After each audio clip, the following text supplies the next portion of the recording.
All right, boys, we're back. We got our beautiful faces. Brandon choking on his coffee, doing his thing. Caden Spencer with that water. dope drip. And then we got a nice little special face going here. Anthony Oni Hernandez, dude. The man, the myth, the legend, dude. Hey, let me just say, it's great to have you on. I'm excited to start talking about it, dude. How are you? Dude, I'm doing good. It's great to be here. Long time listener, first time caller. You're right, dude. It's I mean, no, I'm it's joking. crazy. I've been briefly on like the little side episodes back in the Dizzle. It's it's funny because you were one of the original like Oni guys, like that, or I get obviously you're one of the original Oni guys, but you're one of the original from the sidelines guys that actually truly felt supportive, you know, and at least for me, I remember this dude so vividly. Uh, After Ryan left the podcast, and I'm kind of like obviously in this mental stress of picking it back up, putting the pieces back together, right? And I remember I was sitting in my office at work one day, and my phone rings, and I see it's Anthony, and I'm like, oh shit, let me run outside real quick. I answer the phone, I'm like, yo, let me run outside real quick, and he's like, dude, the podcast, I believe in you, bro. Like, I think that you have a vibe and a chemistry that with Brando and whoever else you guys choose to bring on in the future. You guys have something there that I truly believe in, and I don't know what it was about that, dude. It just kept me going, and bro, love you, Anthony. It's great to have you, bro. Dude, I fucking love all you guys. So, Brando, I think am I like one of the only Oni dudes that have like met you in like real life? I know there's like very few of us. No last Yeah. show. Sergio, I know Sergio's met you before. He was at Yes. Was he? Then, yes. yeah. Yes. So it's just the two of you. Just the two of you. Yeah. Well, Jordan was there as well. So His then, son. That's His Sergio's son. son. No. Where Chicago? As well. You Oh, guys had a team. yes, yeah. Everybody at Chicago met you as Yep. well. Yeah, y'all met Louis. Shouts out OG. You know what? He also met Wyatt. Remember, I Yeah. had you I had Yeah. you take a Polaroid of us that one day. Mhm. What a great Polaroid, dude. But Dude, Wyatt's a good kid. Wyatt Wyatt Shouts is a out good that kid, dude. Yeah, I think he whatever his progress is with Team USA, he's Team USA in my heart. You know what I'm saying? He's always repping that Hell yeah. that red, white, and blue. Yeah. But dude, Caden, look a little quiet over there, brother. What's up, buddy? What you mean? What you mean? I've been letting the guests hang out. Dude. Bro, just let me introduce myself. Leave Caden alone. Well, I honestly thought he was frozen, but you know, What? but Caden. Bro, he's doing his modeling pose. Dude, I'm- I mean, Damn. Caden's Yeah, also exactly. Caden's also an OG Oni fan. Like he has me and Caden are one of the very few people that have the iced out teal Oni jerseys. love And that Dude, jersey.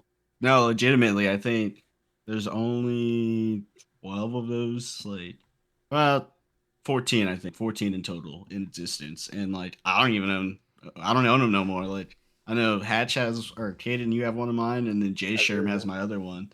You know, it's So, so sick. Honored. Dude, I gotta stop wearing it. I keep doing that dive thing on the arm, so I'm nah, bro, retiring put it through the mud, and then when the sleeve falls off, just retire it. You know, Yeah. one thing that I've wanted to do with my jerseys, you know how sometimes when you go into Walmart and you see those, it's like arts and crafts, and you see the posters, and you can kind of like go through the posters, like Yeah. you know, Yeah. the big. I don't even know what those are. They're like frames that are like foldable, like a big book. Yeah. Right. How sick would that be if I had one of those right here, where I'm just like every single time, I'm like, I'm feeling a different vibe. Boom, and then I flip over another jersey. Right. How sick would that be? That'd be like some pretty kind sick, of yeah. some kind of poster. You know. Or you could just do like a That'd be sick. revol- Or just revolving like, yeah, closet. I was gonna say the Like little a- revolving closet. Like would a be dry fire. cleaners, where I just push a button and it's like it goes on like a machine. Yeah. You know. But boys, welcome back to the show. Feels good. Honestly, dude, Brando, I feel like I haven't fucking seen you in forever. Caden, I also feel like I haven't fucking seen you in forever. Yeah. Been a week. Well, it's because it was Easter. Yeah. I'm It was also not even Easter. talking about fucking over the pod. I'm talking about Like, in IRL, bro. person? Dude, it's been since WC, I think, Dude, since Andiamo's, dude. that we've all been there. I've seen Brando though. Oh yeah, we did. Yeah, we played. Yeah, I'm a played while piece. you were I'm a down in piece of shit, Texas. dude. I just hanging out with the guest in Texas. You know, dude, and Hey, that it was overall, great times. dude, that was overall a great time. Like I kind of want to go into that a little bit, dude. at USXBL, my time at Texas coaching Oni, dude, what an unforgettable experience. The memories that we created there with because that was my first time meeting.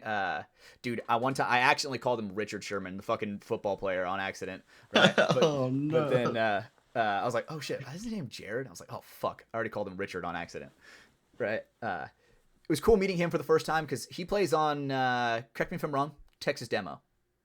Yes, sir. Dude, we were always really cool with those guys. We've always had really, really close games with those guys. So every single time, if we get knocked out, we cheer for them, and if they get knocked out, we cheer. Or vice versa. I don't even know what I just said. But you know what I mean. You know what I mean. But the connection that this podcast has with Texas is so unique. Like you guys were the first ever FTS sponsored team. Dude, yeah, I remember.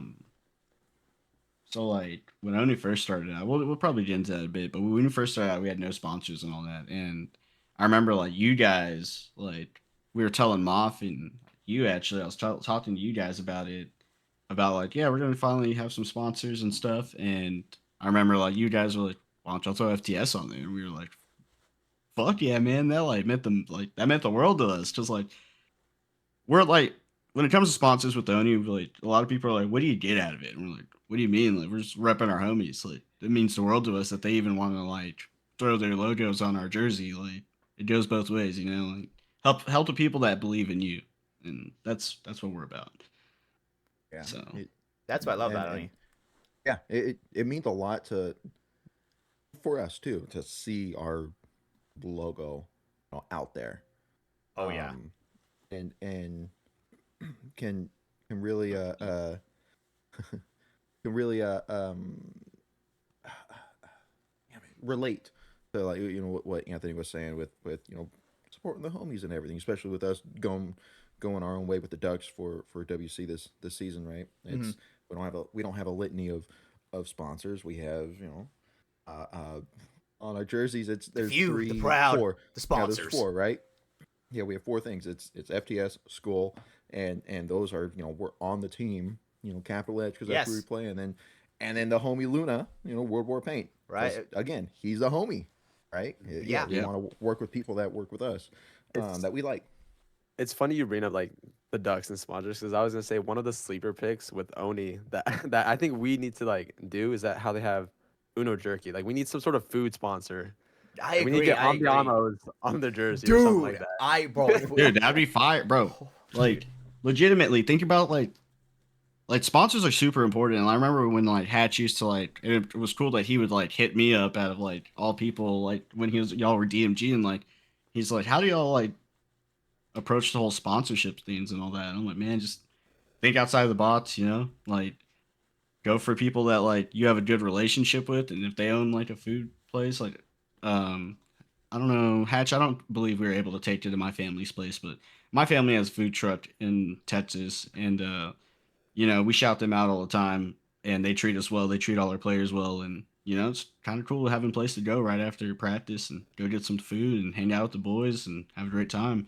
And like those people believe in you, and most of them don't even have a clue what paintball is. They're like, hey, we like you guys, so whatever y'all are doing, good luck. Yeah, I mean, dude, like that one place that's right down the street that we go to sometimes, Tony's Tacos. If we got nice. we got Mr. Tony to sign off on a little check there, you know what I'm saying?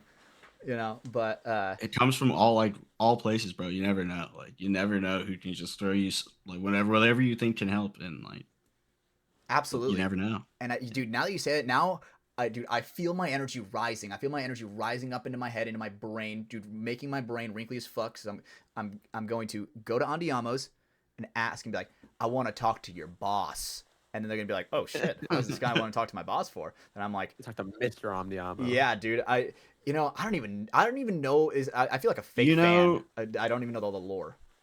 I mean, well, like strategy tip, like just free game right now. Like the best way to have those conversations with people, like when you want to do stuff like that, is don't do it when you just go by yourself. Like they'll probably be like, yeah, we'll talk to you. And, okay, cool, yeah. But if you show up with the Duts and all the Duts family and supporters, and like y'all have a party of 12 plus, pretty hard to fucking my apologies for my language, but yeah, pretty fucking hard to to argue that we mean business, like show like when it's right in front of them, money talks, It's like, oh, you're bringing 12 plus people and this could be a weekly thing. Sign me up. You're gonna make one of my servers happy every weekend. Cool. Someone's gonna want to be here to work that shift to make the money because you're making bread as a server. If you worked in the serving industry, if Tips you can are just everything, bro. suck it up, yeah. If you can tips are everything, but you get a party of plus 5 now. And I don't know how it is in California, but in Texas, I know it's plus 5. It's automatically 18% tip. gratuity. Yeah, gratuity. Yeah, and you're just bruh, free money. What are you doing? Yeah, valid. Hey, you heard it. Hey, if we get Aldiamo's sponsorship, it's a weekly Friday night dinner with the team. Oh, fuck yeah, dude. Yeah, but Oh, yeah, I was about to say, my feet up waiting. shit. but Good time. it comes to it's up to the team to do their part too. If the sponsor does their end and they're like, cool, we'll help you out. They throw you some bread. Yeah. Boys, if y'all are going out to eat after practice, it better be at your sponsors. Help them out. I'll have a conversation with Mr. Chipotle. That's what I'm doing. Exactly. Dude, Boom. that's what I'm saying. You have the in, bro, with Mr. Chipotle.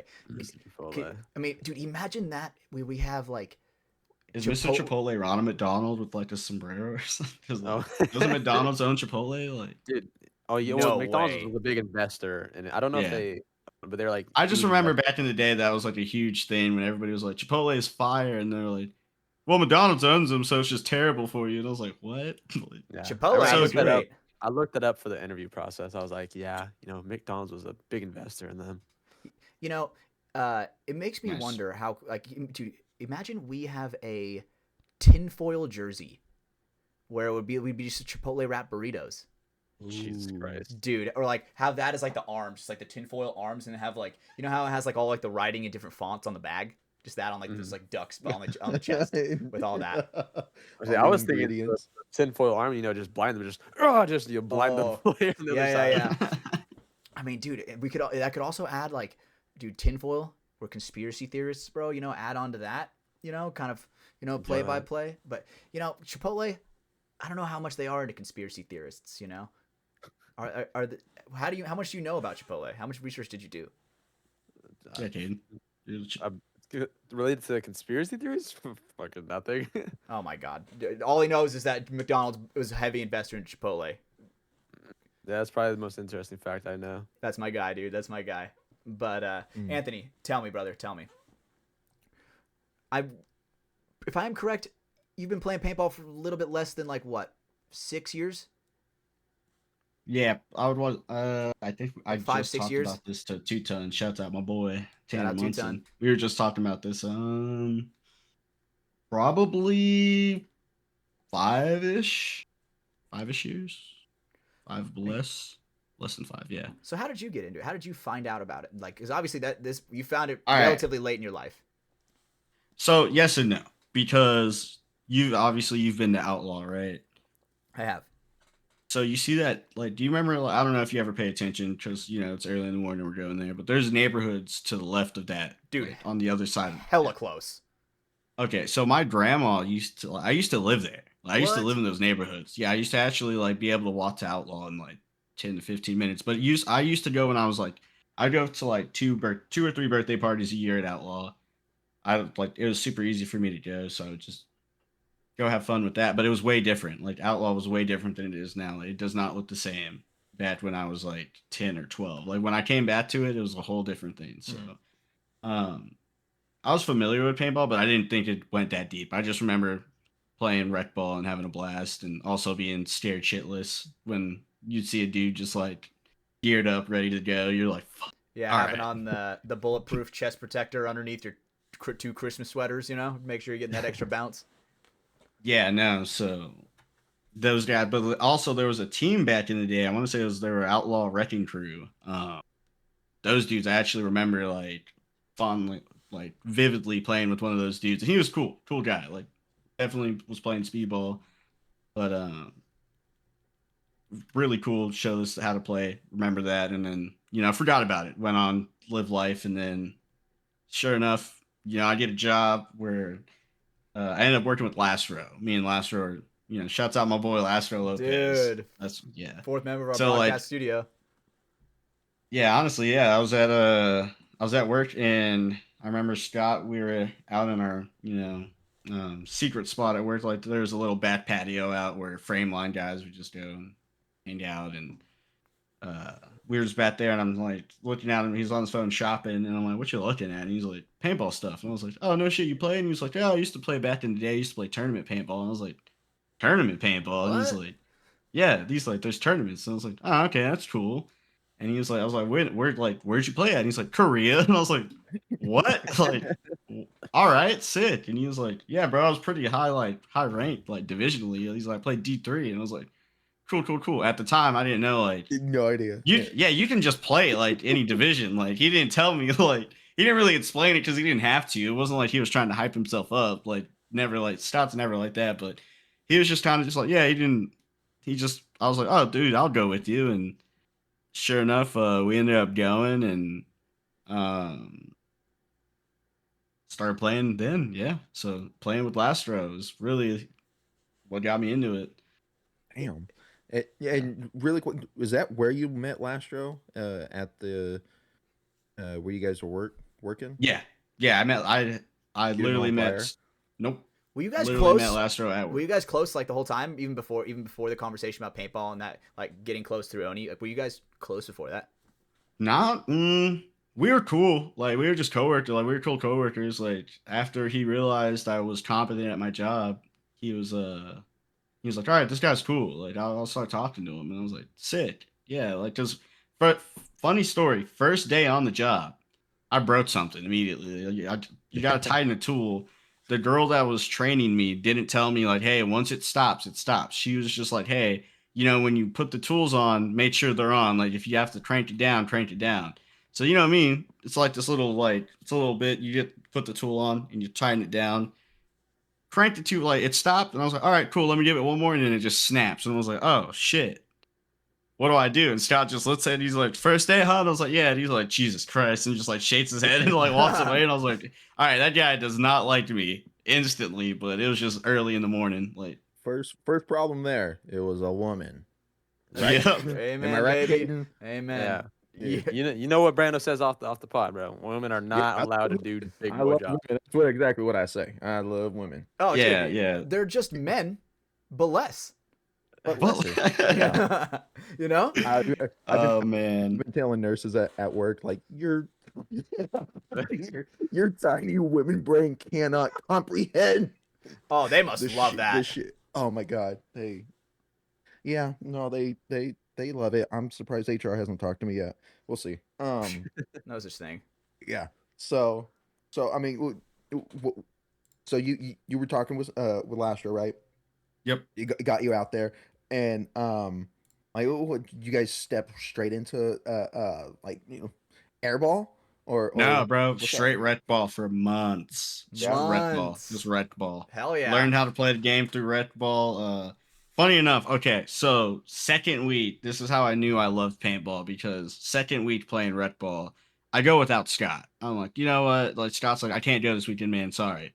I'm like, all right, I'll just go. And my boy Tanner, 2 ton, is like, I'll be there. And he's like, I'll be there Sunday. And I'm like, cool. You want to go Saturday? And he's like, nah. And I was like, well, I'm gonna ref and get free paint. I might as well go play in the morning and just suit up at like put the jersey on and ref till 5 and get free paint for Sunday. Oh, hell yeah. And yeah, so that was the plan. And I remember there's this one field hatch. I don't know if you ever saw it there. It's called Peanut. We used to call it Peanut Butter. Is that Outlaw? There's just Outlaw. So it's like I don't know if you saw those little weird half shells sticking in that field. Yeah. It's like right when you look into the right. So there's this little there are these little half shells. Okay. And on that map, if you start on the side closest, I like that you called it a map.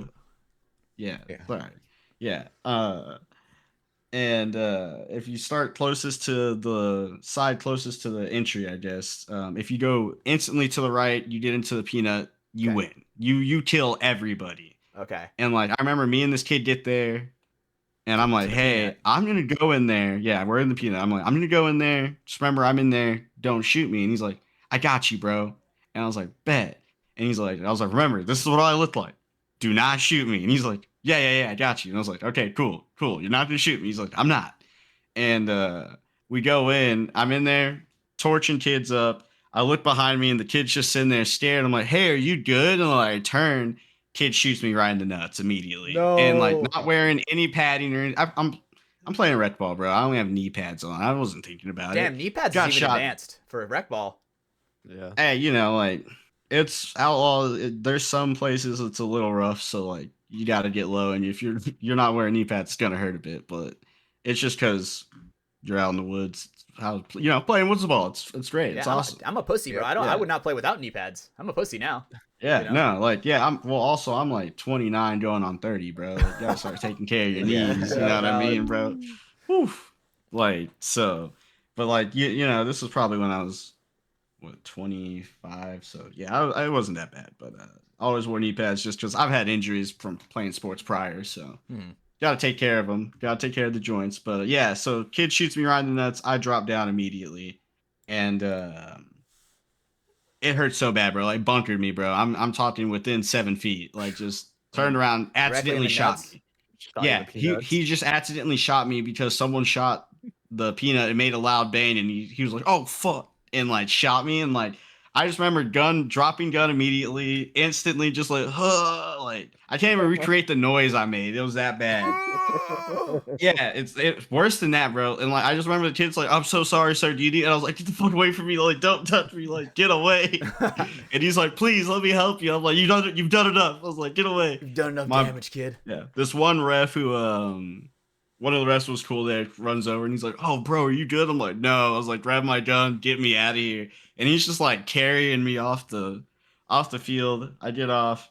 I'm like finally able to take my mask off, puke, and then I'm sitting there and I'm like, bro, I can't play. And like, I'm like, I'm not playing tomorrow. I'm not doing this. And bro, I swear, like I was like, I need to go to the hospital at this point. But like, I called my aunt. She's a nurse, and she was like, "Just ice it. That's all they're gonna do for you. Like, are you bleeding? Like, does it look like it's really fucked up?" And I was like, "Nah, it looks bruised." And she was like, "Well, you got shot there at point blank, so yeah."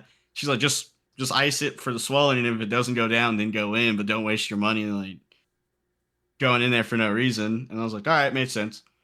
And so I iced it, and I'm like, "Yeah, I'm not gonna play." And then I just remember Two-Ton calling me. He's like, "Bro, I'm so excited to go play tomorrow. We're gonna have a blast." And I'm just like, "Can't let my boy down." Yep. So I'm like, all right, ibuprofen. Here we go.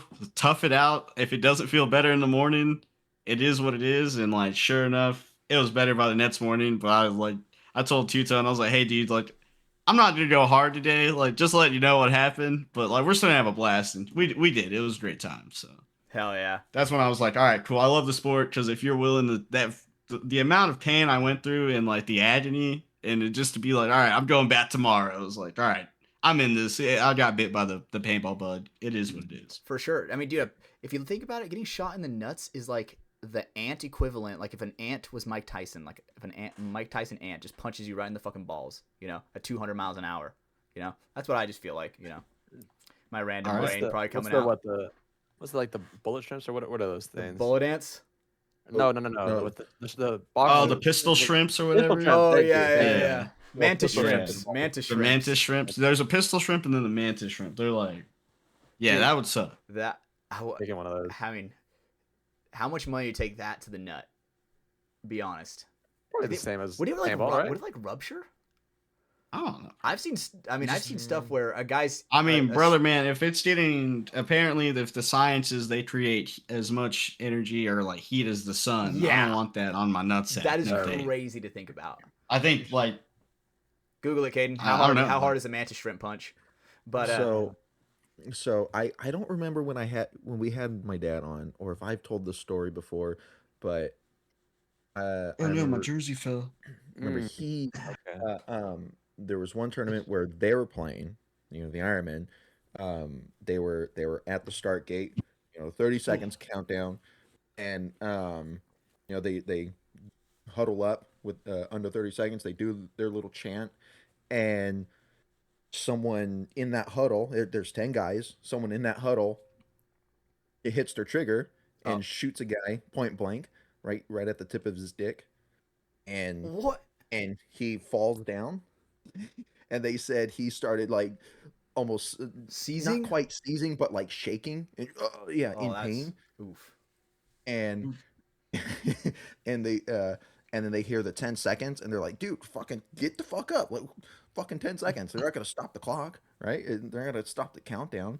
So they get him up enough to touch the start gate or whatever, and the game starts. He said that they propped him up.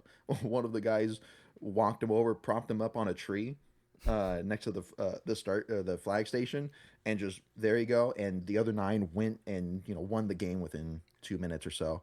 Um, Came back, and the guy was just not looking good, all white and everything, just Damn. shaking in pain. They they said he pulled his pants down, and the tip of his dick was split into 2. No way, bro. Yeah, I don't. No I way. Oh. Dude, what? I can't remember. Oh. That I'm is. gonna- There's no way that is real, bro. Oh no, bro. You know what? Okay, wait. What Nah. year is that? What year is that? Nah. Like the 80s or whatever? This was probably early 90s. Early 90s? Dude, is that even before the chrono was invented? This guy could be shooting like 350. No, they were chronoing at that point. Okay, I don't know So that. I I'm not have that much of a the- nerd about the history of paintball. I don't know when chronos were invented. I have the number for the mantis shrimp. Okay, let's hear it. You want to hear it? Yeah. So they have a punch that produces 1,500 newtons of force, which is the equivalent of a .22 caliber bullet.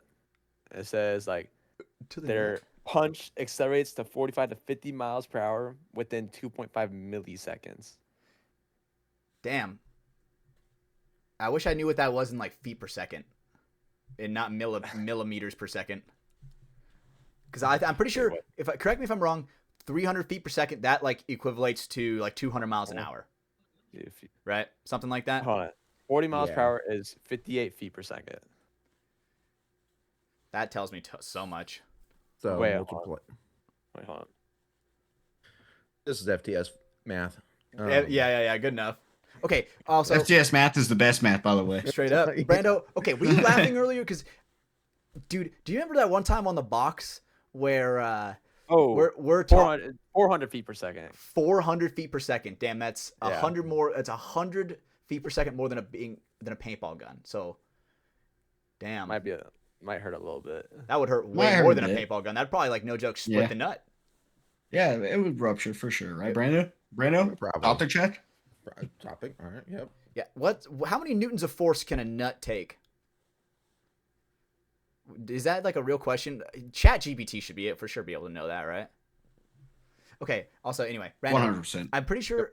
Do you remember at practice we were talking on the box? Like, dude, we are standing next to each other at the box, and Brando's like, "Oh yeah, dude, he's like, we're talking about like our triggers and everything. And I'm talking about how my trigger was way better before we fucked with it, right?" And he's like, "Oh no, mine's the best." And accident like lifts up his gun like this, accidentally shoots me. No joke, literally inches away.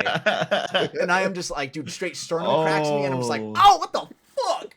Like, God damn. And then Chim's like, all right, 10 seconds. And I hear the double buzzer. I'm like, bro, are you fucking kidding me? Told you it was a good trigger. Didn't even Dude. touch it. Yeah, barely. That was great, trigger. Great job. Smoked me right in the chest. So, man, dude, to think that split the dude's dick? Bro. That's nuts. That's traumatic. How do you survive? Like, your life. I mean, they probably can sew. Brando, was it like, you can sew that, right, Brando? Yeah, I don't see why. Yeah. Dude, do you even I'm have not- like I'm not nerves imagine there that. anymore? Yeah. Oh yeah, he's perfectly fine. Whatever. Oh, shit. Hell yeah. We have Really? the technology. I bet. In the 90s, you had the You heard it here technology to do first. Chat. Yeah. Fix Yeah. your Hey, if you nut. split your dick, bring it over here. I that? got Hey, you heard it here first. FTS. Brando's got you. You you. know, Dude, only 50 pounds of force to rupture a testicle. Brando only does that for Patreon. I do, and yep, and I stopped the bleeding by sucking it. What? like a snake, like a snake bite, like a Hey. snake bite. Oh God. Okay. One thing I wanted to I'm not ask you, gonna bro, is speaking of dicks and all this nuts. So remember we had the 5-year plan. I wish. Dude, Yep. are you guys gonna do it? Like, what the fuck? I mean, boys, we have a plan. We have a backup plan. We're gonna try to do it the natural way. We still got some time, but if all else fails, we have a nuclear plan set down for the last day. Where me, Tanner, and Sergio. I can't discuss too much about it, but we are doing financial water slide Yeah, baby. For Oni. Because the You're thing gonna is, make sure that Ryan's gonna have a dick in his mouth. straight up, because Exactly, 100%. It's happening. Because And it's still valid to this day. It still is valid. Ryan knows that. I don't know what on earth made him say that day, but he was like, I was just like randomly glazing you guys in the podcast. I'm like, yeah, Oni, yeah, they fuck. Oni for life. And then he's like, It was the last row episode, yeah. was it the last? He's like, yeah. It was when last row was He's like, on, if Oni gets to pro, I'll suck the whole team's dick. And I'm like, what the fuck did he just say? Oh, yeah. That just yeah, proves I he's a remember. hater, bro. He didn't believe in I him. remember when like the episode dropped and like because we were excited that Scott was on there and we were like hell yeah. And I remember like waiting at work because I always listen to y'all drop it when I'm at work. Love you guys. Like midnight hits, I'm like fuck dude, I got 2 more hours. Boom, FTS podcast. Yep. Let's go. Yep. Like, we're good. Last hour of work's not gonna suck. But I remember like when I heard that I just stopped at work and I was like, we're having a meeting with Oni tomorrow, and we're going to discuss that changed the trajectory of Oni forever. It really did. In fact, I felt like the seriousness level right after that right after that bet, everybody's like, "All right." Instantly, people were like, "Okay, these are the guys that are going to get to pro, and these are the slackers that are getting pushed to the curb." And that was when Oni was absolutely taking shit super serious, right? Then you guys got Surge. Yeah, Serge, bro. Shout out Surge, lore bro. of Oni. Yeah, shouts out Surge, bro. Love that guy and his son Jordan. Like, love those guys to death. Seriously. But yeah, the lore of Oni, like Oni's just like a bunch of like big bang that just keep happening, and it's just like oh shit, like keeps building off of just random encounters. It's crazy. So it's been a wild, fun ride for sure. What was the realization for you where you were like, you know what? I'm playing paintball a little bit. I want to start my own organization, not only a team, but an organization. What thought really went behind that? I mean, do y'all like, you really want to like, absolutely. It's going to be it's a lore story. All right, buckle up. Here we go. All right. So really, Scott's, I mean, obviously like the guys who have like people who have listened to the last row episode and like, but like he's told a bit about it from his perspective, which is hilarious. Because like there's different perspectives on how all this went, but like, really, it started out with there's a picture of me, Scott, and Tanner. And like I said, it just happened chance of me getting in the paintball with Scott. I ended up calling Tanner, which we weren't too like. I knew Tanner is my best friend's younger brother's best friend. So that's how I knew Tanner, 2-Ton growing. I've known 2-Ton since he was in high school. Like, probably graduating high school. We've known each other a while. 1-Ton. Yeah, exactly. And so I call him up. I'm like, hey, man, come play paintball with me. And he's like, I was just thinking about getting into that. And like, so me, him, and Scott go out, go play. And we actually meet these other dudes from DFWAP, Dallas Fort Worth Adventure Park. And they tell us to come out there. Yeah. That's what they are. It's just called DFWAP. Yeah, Dallas Fort Worth Adventure Park. I'm not saying the whole thing. People know. No, I never. That's awesome. Yeah. I like that. DFWAP. I wish we could take you to there, Hatch. You need to go because the rentals there are vicious. Like that's the place you want to go play rec ball with because those dudes are like, they're like, oh, you have a gun that can ramp, and we're like, yeah, and they're like, I'm gonna shoot the fuck out of you. Like some kid told me that, and I was like, all right, bring it on, bro. I'll see you out there. But yeah, no. So us three started getting into it, and then at the time we were paying like $75 a case. Holy fuck! Which kind of sucked. Yeah, like and. I asked the the owner, loved her, Tom and Deborah. They're great. Shouts out to those people. That's the local owners' names of the local field around me. Like no joke. Like the people who own like the paintball store are also named Tom and Deb. That's so funny. Yeah, that's awesome. So Tom and Deborah, shouts out. Like without them, like Oni's, we can't do anything. But yeah, so I ended up getting really close with her from helping her ref and stuff from time to time. So I was like, I asked her, I'm like, hey, how can I like not pay like almost like $150 to play over the weekend? Like this is crazy just for paint. Yeah. And she was like, you can ref for me or like join a team and tried joining teams, and they were like, "Oh, wait till next year." And I'm like, "Well, I don't want to wait till next year. Like, how am I supposed to practice? Oh, We you're in the can't middle of afford the to season. practice." Yeah, no. It was like towards the off season, but they're like, "Oh, we have our dates." Oh And like God. our dates scheduled for tryouts and stuff. And I'm like, cool, when is that? They're like 3 months from now. I'm like, The fuck? what's that do for me? Like, yeah, I got to practice. Like, I'm not, Yeah. no, mate. So, um, we basically, I'd look at Scott and Tanner. I'm like, hey, dude, I still want to do this. Let's do this. Like, we got to get a team together. If Deborah says we play one tournament, discount paint for the year. Oh. And we're like, let's do it. I was like, what's the worst that's gonna happen? We're gonna get fucked up. Like, oh well, we're just doing this for a paint discount anyway. Let's go have fun. And which if like it's funny if Deborah listens to this, like that was not the deal at all. Like that was like it's like, hey, you have to like practice with the paint discount. Like you actually have to practice. You can't go play rec ball with the paint discount. We did Yeah. not know that at the time. So like that whole time we're like, cool, yeah. So we get like we start finding dudes we start playing with, and we call them like the OG guys, which is like Christian Steed, CJ, Shout out Steve. Albert, shout out Steed, Trey Duran. There's some other guys that you haven't met because they're not around, but like Austin and funny enough, like I didn't even start Oni. Like we didn't start Oni. This guy named Oliver did, and like that was our dude. Oliver was cool. Played one tournament, never heard from him again. Got into a car accident or something. He was fine. Truck was totaled. He was like, "Yeah, I'm just never gonna afford paintball ever again." So, Damn.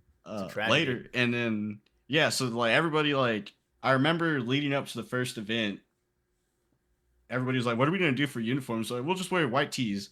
And like I go look up the rules, and it was like, "Yeah, we can't do that. We have to have long sleeves." And they were like, "Well, fuck, what do we do?" And I was like, "All right, let me go look. Let me look it up." And comes out me and Two Ton take on the jersey design. Like we're like, all right, fine, let's go find someone who's gonna design our jerseys, whatever. We ended up finding HK somehow. I can't remember why we found HK, but we did. Shout out HK. Actually, it's because Scott introduced us to HK. Shouts out. Our boy Lastro Lopez was like huge HK fan, and He knows. at the time I think you and him were kind of like just getting to know each other or barely getting to know each other. Me and Lastro? Yeah. Okay. Interesting. Like, yeah, like because we remember early on he's like, yeah, I know these dudes that are like D3 or D2, and he's like, I think they might be semi-pro. He's like, I don't know, and he's like, they have their team just went pro. He's like, they're part of DMG, and like he always brought it up, and we were like, all right, whatever. Like he brought up Moth, and so we were hearing about you guys early on. We just didn't really pay attention because we were all goobers just trying to get a paint discount. Yeah. You guys aren't bought in fully yet. Yeah, no, not at all. And so yeah, I go through HK, B Short ends up becoming our rep, and he does our thing for us, and we did our jerseys. Like it takes, by the way, anybody who runs, if you want to ever run a team, do the jersey orders first, and then come talk to me about running a team. You don't want to do it. Like there's a lot, and like definitely people can like, I love hearing when people are like, yeah, dude, my 7-man roster is giving me trouble. I'm like, yeah, buddy, try 40 dudes. Yeah, collecting money from getting 40 money people, from 40 people. That is crazy, bro. Right? I mean, even on our team, like everybody's. The thing is, we're blessed on our team. Everybody's pretty good about it, you know. Some people, I mean, I've been in that category where I forgot, and then like 2 weeks have gone by, and I'm like, who the fuck do I owe money? I'm like, I text in the group chat, I'm like, who do I owe? And they're like, oh shit, we owe this, blah blah, boom, sent, right? But not everybody is that responsible, especially when, I mean, you guys have a lot of youngins, right? And wrangling money. The kiddos we give a lot of leniencies to, though, because they're 100%, kids, and exactly. it's like if the parents are like, hey man, give us some time, I'm not gonna be like, no, I need it now. I'm gonna be like, all right, yeah, y'all got real life shit going on. Yeah, and the parents are usually good for it. Yeah, it's a parent like fully funding their kid's addiction to paintball. Yeah, exactly. I'm like, dude, y'all are doing the Lord's work. Payments coming, time. Right? Yeah, I know. So it's the dudes that are like 30 that are still playing, you know, and then it's like you really got to worry about them, you know. Yeah. So, but yeah. So we get our jerseys. All right, relax, hold head. Come on, Brando. So basically we kind of had guys play around, and we end up getting our jerseys the morning that we're leaving to the event, our first event at Frostbite. Okay. And this is in December. And mind you, Like from like, and it sounds fast. Like you're like, wow, this is going pretty fast. No, this is how fast it actually went. Like we ordered jerseys, and then like 3 weeks later, we had a tournament. And shouts out to HK. I mean, when we had them at That's funny, first, bro, they got it fast. But there was only like 12 jerseys to be made, or 14, I think, in total. Still a lot. Yeah, but I mean, for their turnaround time, it was awesome. Like we were ecstatic about it, and we go out there and we're like, all right, cool. We've only practiced drills. We have never scrimmed anybody. I mean, we were playing against like when Notorious was in their semi-pro days. We played against those guys a bit, and then some other guys every now and then. But first event, get fucked up immediately. Oh, forward. Like I think we scored like 3 points altogether. Went viral though immediately. 3 viral clips. First event, hell yeah. Like Which clips were they? Like Scott said, big dub in our part. Wait, one was when Lasso ran into the ref, right? Was that when Lasso? That was me. That was you? That was me. Oh, I ran into fuck. the ref. Yeah, and by the way, Yosh is the guy that had the clip, and when Yosh got in, that's why like every year JT or Empire or someone, like you'll see it, bro. It comes out every year where I'm just like, God damn it, like it's so old. Yosh is going through through his files. He's like, here we go, boys. Well, so it's funny because there's a conspiracy theory with me and Lastro where we keep anytime we see Yosh, we're like, release the tapes, and he's like, I don't know what y'all are talking about. We're like, we know the ref was mic'd up. Release the full tapes, Yosh. Release them. Mm-hmm. And he's like, I already did. So whatever. We believe him, but at the same time, I don't. But yeah, that was funny. Yeah, that was me that stuffed the ref. And then we had Christian Steed run behind the ref's bunker and shoot 3 people.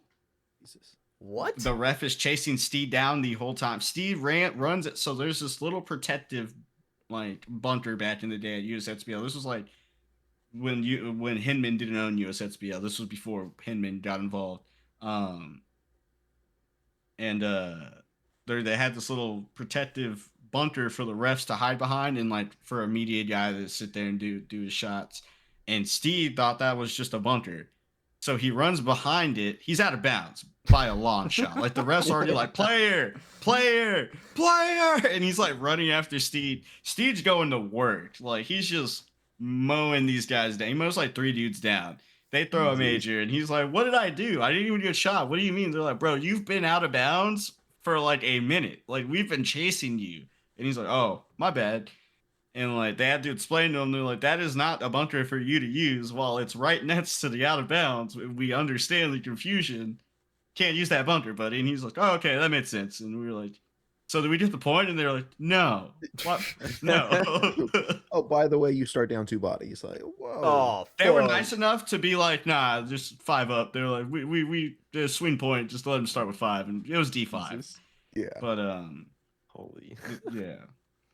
But so what we didn't know was the way Frostbite works is this tournament was like the last tournament of the season for like teams that were leaving D5 going into D4. Okay. So like all the powerhouse D5 teams used to like show up to these just to like get one last chance to get some free money to maybe go play cup for or not cup, cheaper. The first event, yeah, for cheaper. And I think they paid for like an NXL, some cases of paint or something. Interesting. So it was just a little tune-up tournament before you went into the off season. Yeah. And then so like I said, we got 0 forward, and that sucked. Didn't like that feeling at all. Sure I'm super competitive. I thought I could let that shit go, and I remember I stood there and I was just like, nope, no, yeah. I was like, nope. I was like, all right, see you guys next weekend. They're like, I thought we were gonna take the weekend off. I'm like, no, see y'all next weekend. Like, yep. Are y'all cool with this? And they're like, no. And I was like, I'm not cool with this. I was like, I hate this feeling. And so yeah, that's when I was like, man, I have a problem. And yeah, started going off and practicing a lot.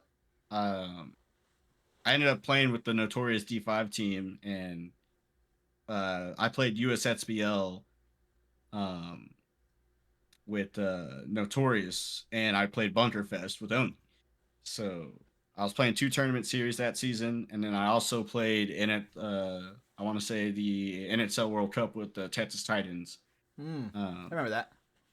Yeah. So I think I played like 15 or 16 tournaments that season Dang, that's a lot. in total. Yeah, first and like Bunker Fest Oni. We went like so three players from Oni went and helped out Notorious at USXBL or not at the USXBL series. So it was me, Bonnie, and Louie. Y'all met Louie at Chicago. Yep. And so like us three, we played a lot of paintball together, and that was like a fun year of paintball. I think Oni came in third for the series overall for Bunker Fest, and we never podiumed. We missed out. Like we got a fourth, I think was our best, but we were consistent enough to somehow get third for the series, which was pretty cool. Yeah. Going from what we just went through with Frostbite. And then with Notorious D5, we actually, I think, got like 2 seconds and a first, and then second overall for the series. So, like, we were awesome. It was a really fun squad to play with. And then we went deep with the Titans at Cup, too. We didn't make it too far, but we got to playoffs, and it was a good experience. Mm-hmm. And that's the team that CDS plays on. CDS, yeah. Yep. Christian Dallas Smith. Christian Dallas Smith, out. Dude. My boy, yeah. Love that guy. Yeah, that's why, honestly, that's a part of the reason why we kind of had that relationship with Christian Dallas Smith is because I played for him under the Titans D5 squad with a lot of friends I made over there. And the whole, like, squad that Christian was a part of, they're all awesome. Like, Leo and Dylan Strictly and Ryan Connors, all those guys, like, they're great guys, and they're awesome about, like, teaching lower divisional people how to play paintball correctly. Oh yeah, dude. Yeah, honestly, we stole a page out of their book, and we were like, "Yo, when our new D5 guys were like, hey, like, we're asking you guys if you have D5 points, like, save them. Like, if y'all aren't contending for the series, this year, sit out the last tournament, come back next year, and be the guys.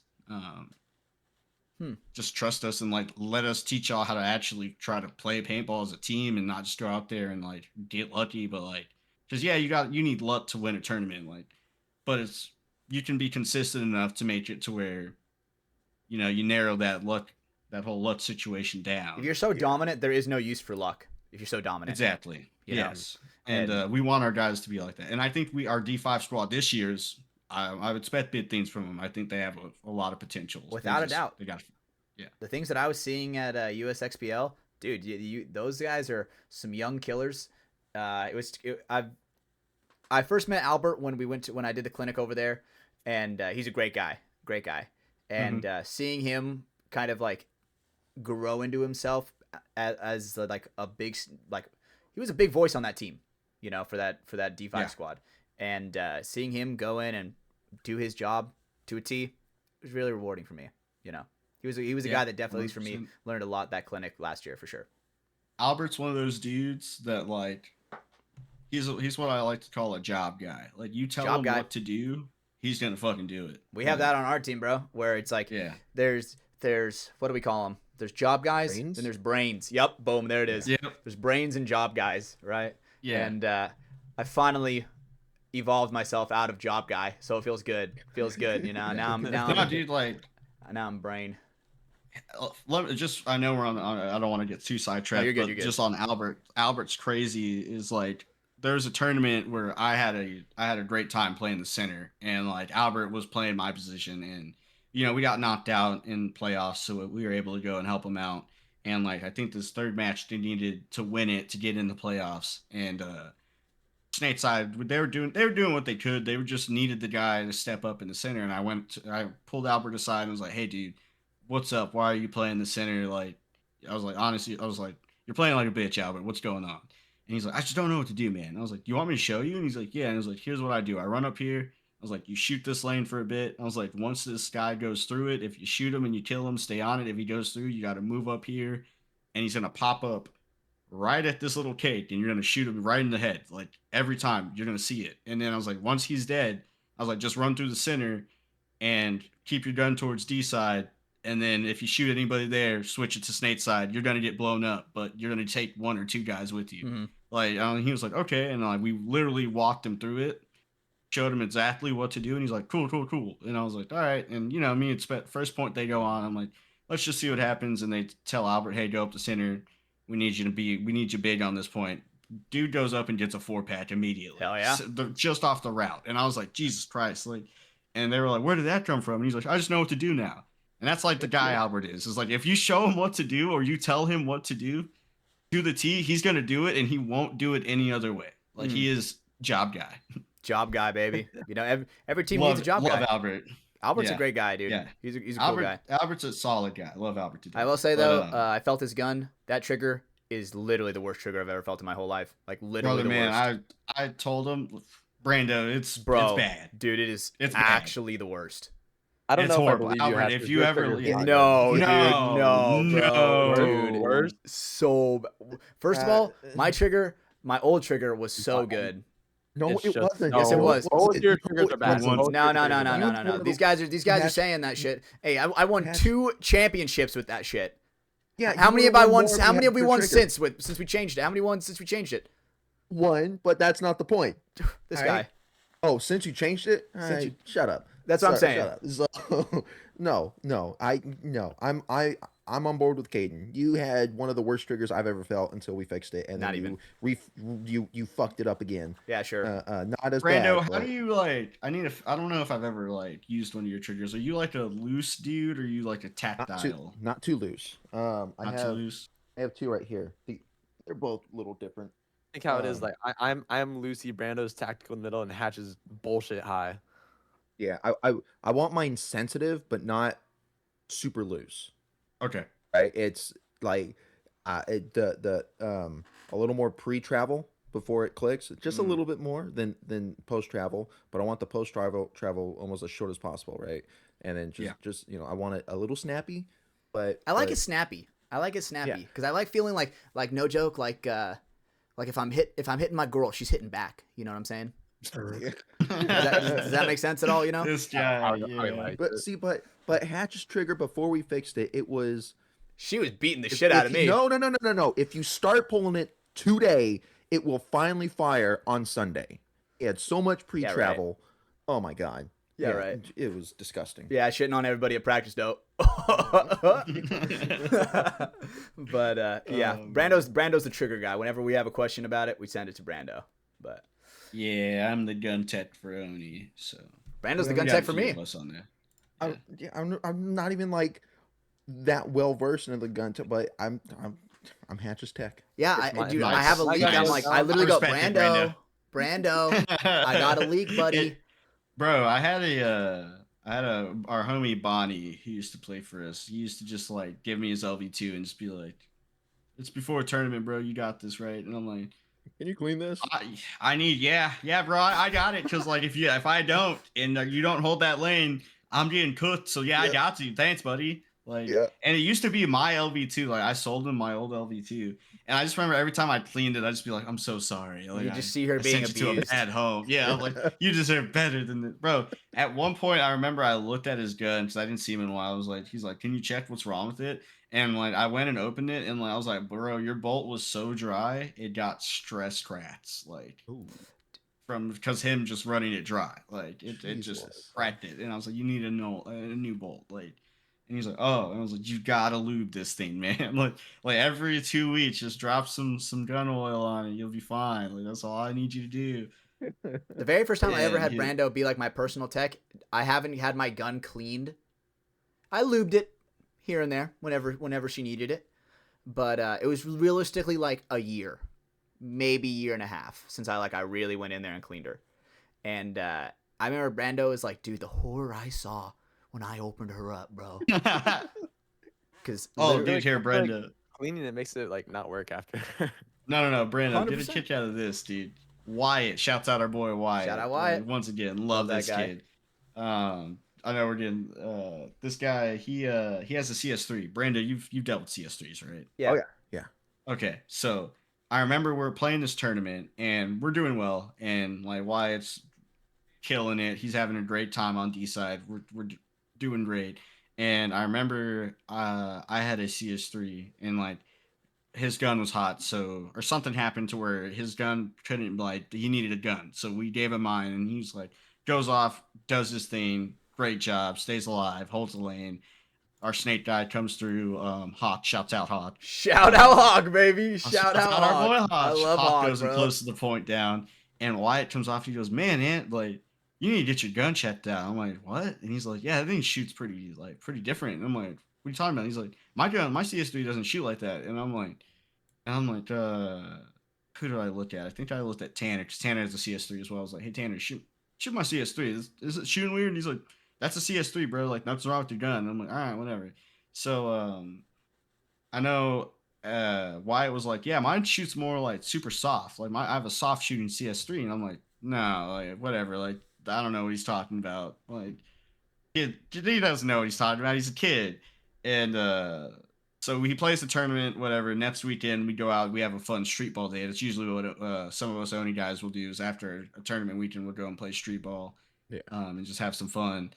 And I was like, why? Let me shoot your gun right quick. And he's like, bet. And I go and shoot it, and sure enough, it shoots like a Geo. And I'm like, what the hell? And I'm like, I'm shooting it, and there's just air. Like every time I'm shooting it, the air is coming through the grips. And I'm like, but it's not leaking. And I'm like, Wyatt, has this been shooting like this the whole time? He's like, yeah. I'm like, how many pods do you get through this thing? And he's like, 5. And I'm like, yeah, that's not right. And he's like, yeah, maybe it was just my red in my tank. And I'm like, all right, well, put it through my CS3.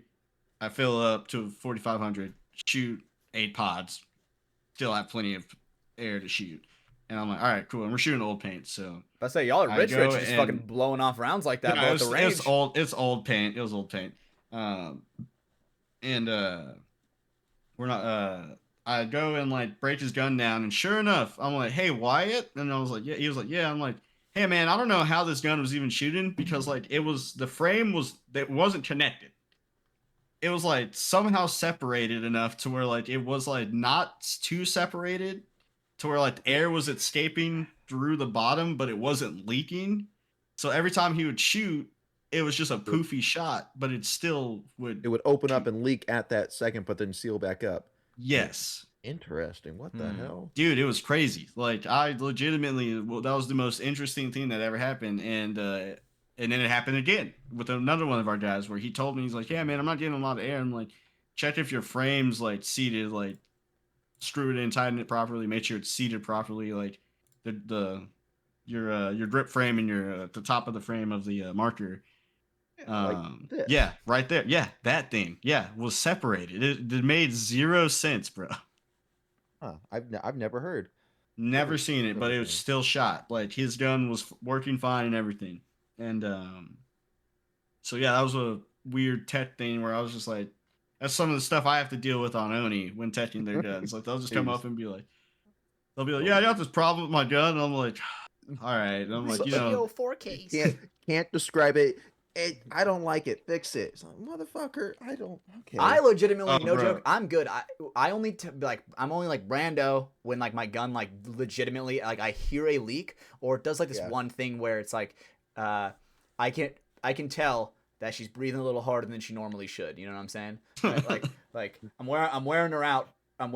You know, just hitting it, and like she's letting out way more air per shot. And I'm just like, whoa, dude, Brando, you feel this? And you could hear it. You could hear it. Yeah, literally, you could hear it. Like the cylinder fill up, go back up. It's like, I gotta go back. I gotta go in and clean this.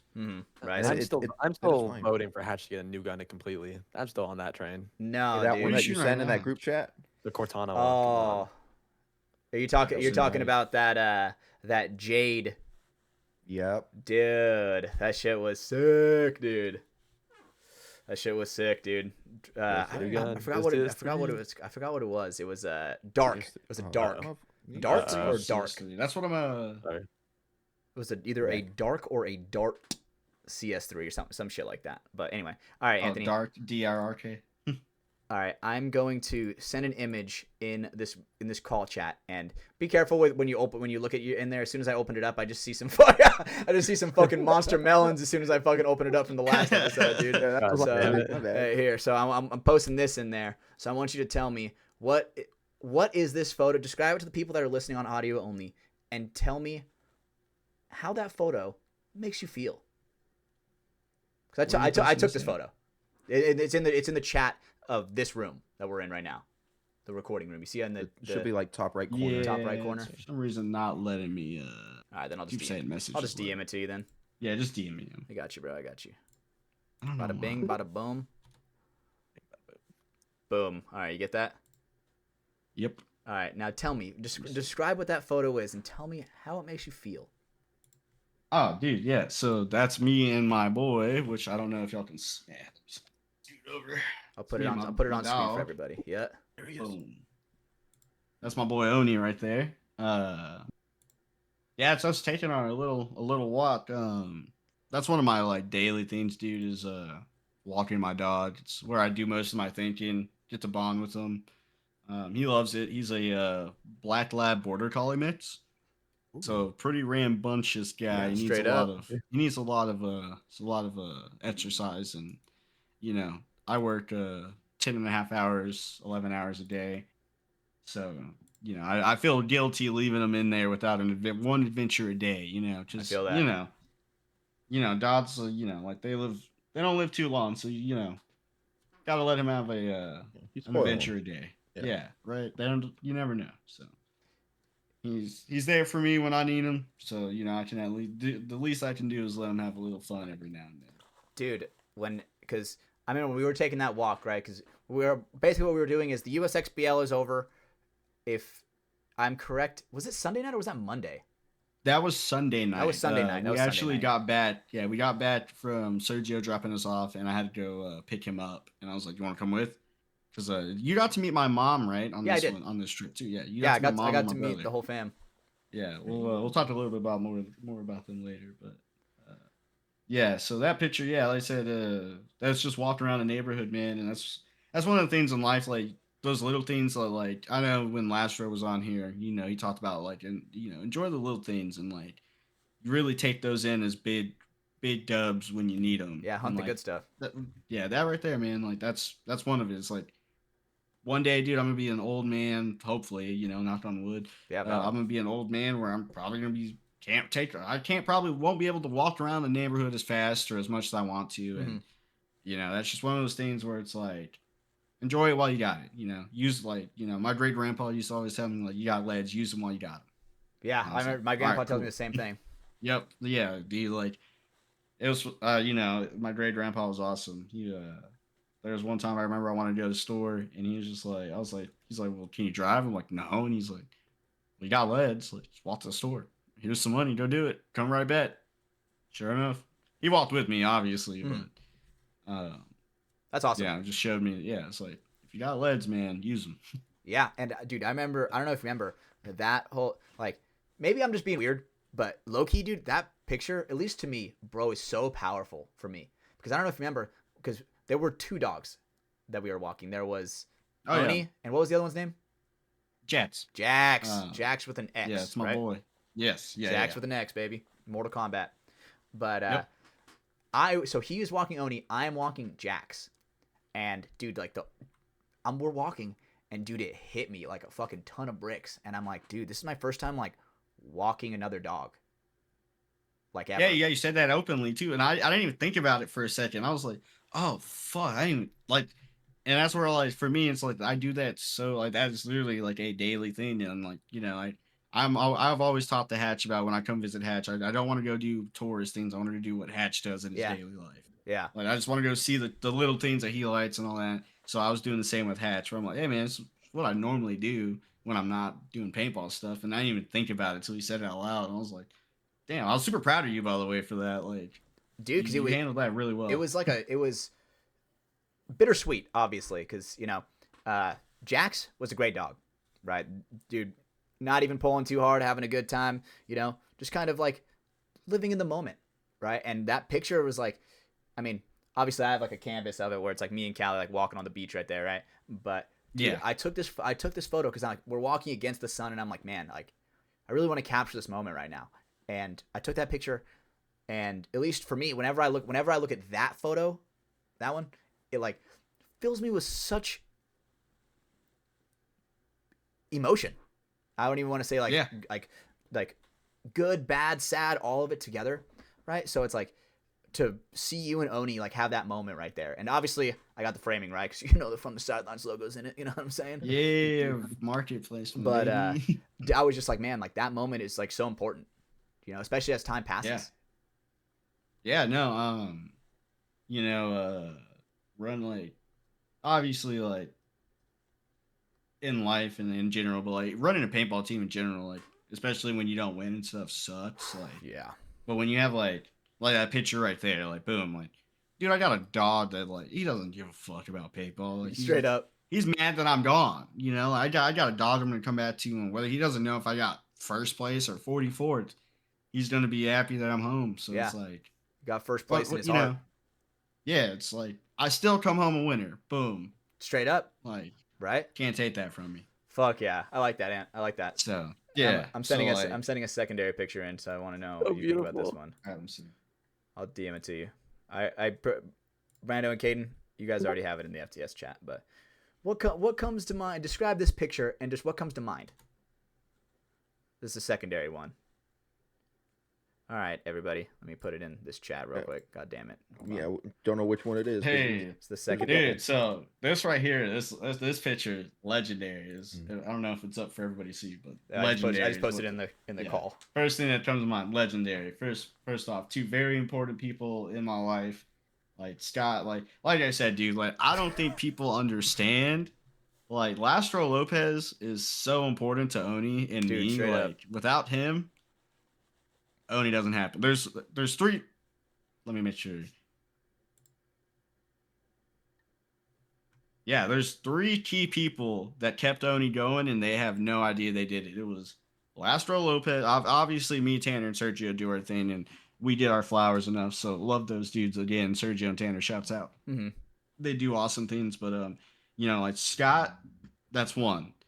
There's this guy, I don't know, Hatch, you might know him. I know Moff knew him. Brando, you might. He might message the FTS page every now and then. But Joe Enzo, and we call him Enzo. He used to run Hypnotic and stuff, and they were Cap City Charge. Moff probably talked about him a few times on the pod. Yeah. Enzo, I don't even know I do if he kinda remember that. realizes like that dude. Without Enzo, Oni would not have even gotten taken serious. We weren't even going to get a field discount. I don't think they took us seriously as a team once we started being a team until he stood up for us and like on the Facebook Outlaws group and all that stuff. Like there's a little group chat and a Facebook page, and he stood up for us, dude, when no one else would, and acknowledged us and was like, they worked hard. They're working hard just as hard as we are. They're a team, like respect them, like so, and like that dude. I don't know, like he's not really playing right now. He's kind of taking a little break, but you know, I always said like if I ever have to shout out people that were responsible for keeping Oni going, Enzo gets his flowers, which he's part of the Hip Oni jersey behind Hatch. Straight up, dude. Bang. That's why that jersey. There's only 3 of those ever made, but that's a special jersey, dude. Like Yeah. that's Well, I got that's it why here. that's why I collab with that guy. It's because he believed in us and stood up for us when he had a whole org to run. So looked up to that guy a lot. So shouts out Enzo, and then obviously we got our boy Hatch. That's the third dude. Like I don't think like and like I'm gonna like Hatch. I don't know if Scott spoke on it too much, but like bro, there's a commercial. It wasn't even a commercial. I guess you can say it was a commercial y'all did for Liquid IV. Where like y'all posted it, you did a little slide out. You're in the Oni teal blue jersey. Oh, and I for fucking chugged the Liquid water. IV. Yeah. Bro, that seemed like a funny video to you, but to every Oni member, that meant everything. And like I don't even think y'all realized that. Like, dude, like our chat blew up. Like people were like, bro, I'm seeing like an Oni jersey like on in California. What are you talking about? Like what? Like that's our jersey. And I'm like, yeah, dude, like that guy believes in us. And like, dude, it meant the world. Like you have no idea. Like those were like I said, like Oni is like a bunch of big bang little like it's just big bangs of situations that happen to where it's like we just keep going on and keep expanding. Those are like 3 of the key major things that happened with Oni. So like shouts out, man. Like and then I mean, oh yeah, and then another guy too was like obviously Shelda, dude. Like Shelda with his exposure for us, big time. Like without Shelda. Dan, like dude, Dan took us and helped us out a lot. So those 4 people, man, without those 4 people, like you included Hatch, like Thank you, brother. Oni would not be where we're at today. So huge thanks to that. I'll tell you this right now. Oni means so much to us as not only me, but not only us as FTS, not only me, but to the guys that were on DMG. I remember because there was one event where we're not gonna have Brando. We have 2 dudes guesting with us, right? So we don't have our full roster, and it was the Texas event, right? And I remember everybody's like, dude, like fuck, like we don't have any, we have literally zero pit help, and I'm like, psh, the Oni boys have our backs. And so when we're like getting ready to like gear up and we see that we have no pit help, and then like the fucking movie goes off where someone hits the and then you fucking start running out and the armada of Oni comes out, and then they're like, all right, what do you guys need? What do you guys need? Right? And then Paul is obviously with you to where he's like, all right, gives you the clipboard and is like, what did he tell you in that? I kind of forgot. Oh, bro, he's just like, hey, man, just like write down where they go and like what they shoot. That's all I need. And I was like, you got it, Paul. I was like, I got you. I won't let you down. And then like, I don't know who took a picture of it, which is so fucking funny, by the way. It's either Smiley Joe or Parker 1K, I think. One of those guys took a picture and then you posted it. Yeah. And like, I woke up, like, mind you, I work the night shift. So like, I have my phone on Do Not Disturb until like noon, 1 p.m. Central Time. I woke up the next like day after you posted that, like to that, or whenever that morning you posted, I woke up to like so many messages like, did you coach DMG? And I was like, no. And then I was like, I told Hatch and I was like, yeah, dude, people think I coached you. And he's like, yeah, just say you did. I'm like, why tell not? him, fuck it, tell him you did, dude. I was like, you had a all right, clipboard. cool. Yeah, I got a guy that's vouched for me. Yeah, I did coach DMG. What's up? Pay me. Yep. And, yeah, dude, it was funny. So like, and then like one of my homies, he was like legitimately, he was like, so how was it? I was like, no, dude, I legitimately just held the clipboard, wrote down where they went, and then showed it to Paul and Hatch, and then they did everything. And he was like, that's so fucking funny. He's like, you know how many people think you like coach semi-pro and like they're pissed about it? And I'm like, good. Let's keep it that way. Yeah. Right. And the thing is the relief that we had on us when the armada of Oni came in, because dude, we were stressing, right? And the thing is that's funny, that photo of you holding the clipboard, and Caden knows this, there is actually a forbidden meme that we're not allowed to post that Anthony, I guess, oh, you know what, Caden, send it to him privately. I gotta find it. It is a banger. It is a banger. Let me just say that. But real quick. The relationship that we've had between, I guess like FTS and like the California and Oni is so refreshing to me, at least, because a lot of people, they're like, oh, those guys are from a different place, like they're outsiders, right? And it's a blessing, because if you guys ever came over here, dude, you guys open arms, family to us, right? Because what was so different is going over to you guys and being met with open arms, brotherhood. Like, yeah, it's amazing.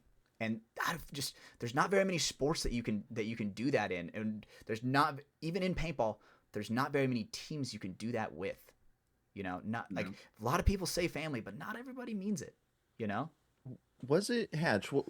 Was it one of the only guys that came for like a weekend or something?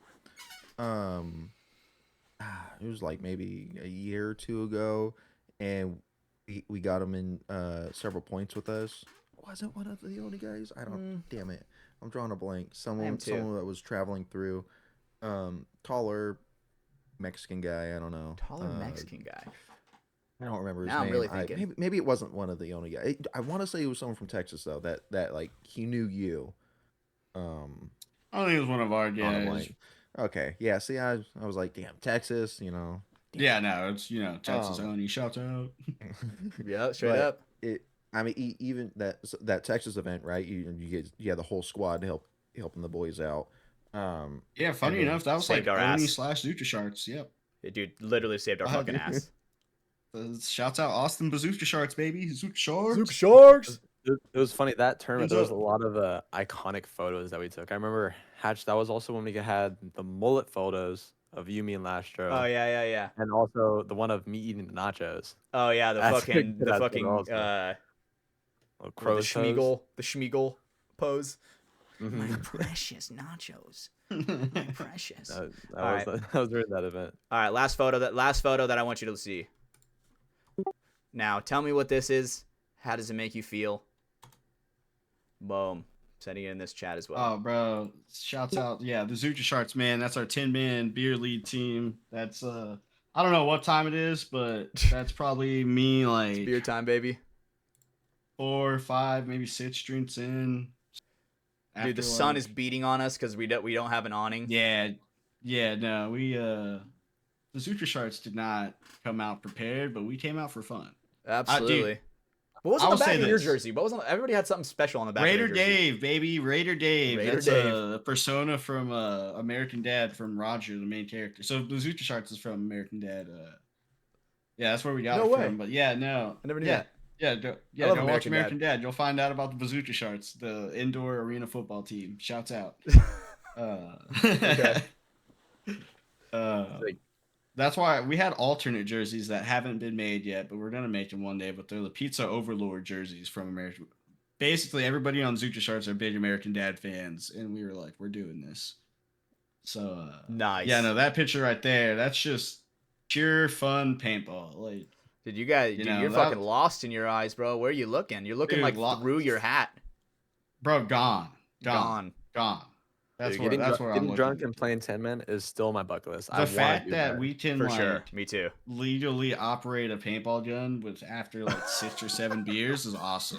That's fact. It's not considered. I mean, same thing machinery. with go-karts, bro. You go to a go-kart place that like pinballs. You remember pinballs, Hatch? You know pinballs. I do remember pinballs. Yeah, they have go-karts there, bro. You can drink as much as you want at pinballs, and they will let you drive go-karts. You can drink and drive legally at pinballs. Oh, dude, Caden, up. let me tell you, bro, Caden. Next time, if we can get you out to Texas, dude, we're gonna take you to fucking pinballs.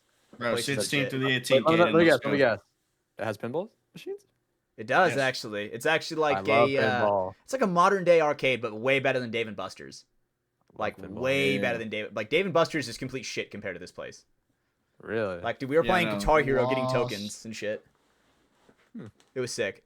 And 2-ton, oh man, this funny ass story. Like everybody's trying to leave, and but people are redeeming their tickets, and we're kind of standing outside. It's cold as shit, and 2-ton's like, "All right, Hatch, I'm gonna pop a Zen in and go fucking break this machine," and I'm like, "Okay, right?" Fucking post a bottom lip dippy in, goes in, and he's like, 3 minutes max, and I'm like, "Okay," so I'm following him.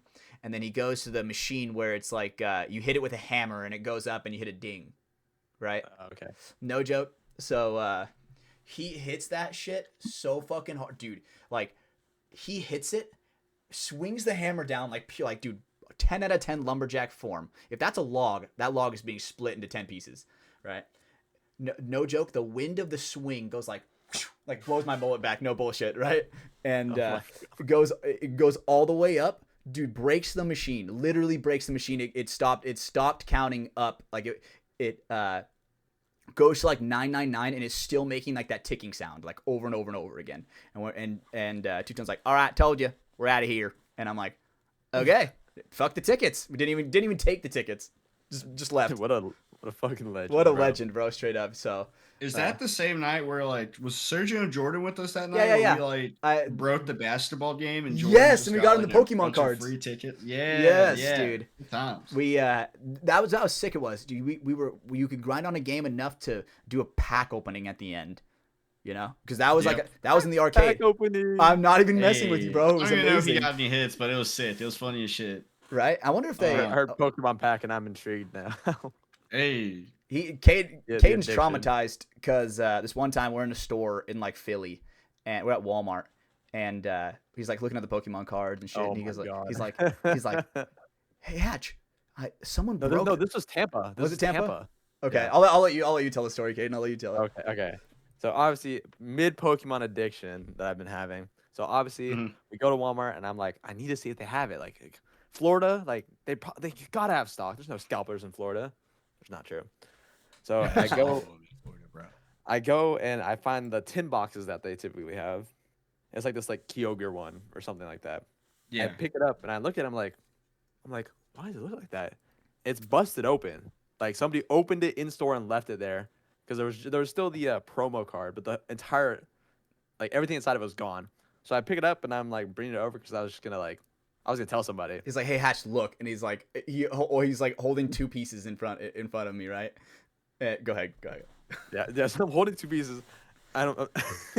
We're like about to turn the corner, and Hatch goes. Dude, yeah, you just cut out so bad we didn't even hear what you said. Ooh, he's feeling, but a worker walks right around the corner, not even a second after, and looks me dead in the eyes, and Hatch's like, "Oh, we're just kidding. I was like, I was just fucking around, dude. Someone else stole that. I swear it wasn't us. And I'm just there like guilt. Like I look guilty as hell because I have 2 parts in my hand. God damn, bro.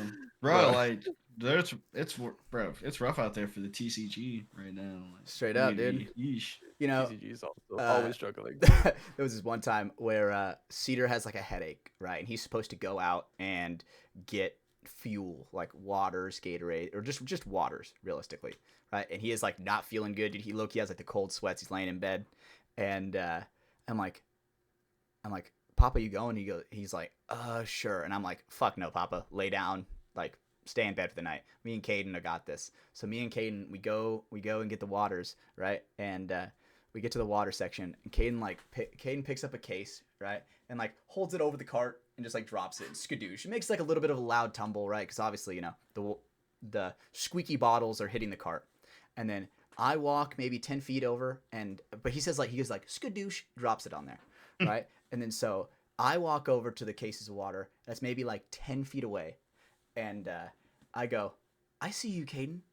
I raise you, and I go, Skadoo! And I like do like a spinning motion, right? And I throw it, dude. It lands perfectly on the side of the cart, cutting the case perfectly in half. To now there's waters fucking everywhere, fucking everywhere around the store, just rolling around. And I'm just like, dude, me and Caden are actually like that's gotta be one of my favorite Walmart runs. Like genuinely top 3 experience. And the thing is, dude, it's so crazy because we've run into crackheads, we run into drunk people. Like the amount of things the amount of obstacles that we have tamed at night at Walmart is actually insane sometimes, you know?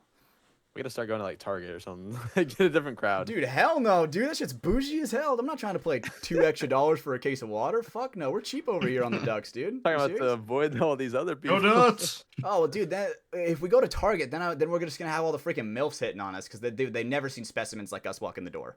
You know what I'm saying? That's all I'm saying, dude. Someone like Caden walks in, dude, he's getting eaten up in a second at Target, bro. Are you kidding me? Dude, Get off me. Yeah, no discount, dude. You kind of have to fight him off with a stick, you know? But, okay, Anthony. One thing I just got to say before we even go any further, bro. Thank you for being here, bro. It really does mean a lot. Oh, dude, no. Thank you guys for having me, bro. Like, Hatch just tried to get me on here like 5 different times. And like, I was like, all right, this one I have to make sure like I'm on it. Like, I'm going to get on there. I promise. I wouldn't even have been mad. I wouldn't even have been mad because I made it. Go ahead. Go ahead. No, you go ahead. No, I had to make it happen. So like I've been wanting to come on and talk to you guys. Like I said, long time listener, first time caller. So yeah, it's great to have you, bro. Seriously. What do you guys think about dirt being the future? Right. I understand it, but I do too. I understand it too. But why don't they just do like kind of like the NPPL and just like bring the turf? They're already bringing a ton of trucks in for all the stuff. What is a couple rolls of turf? Is it just pro that would be getting turf? Probably everybody.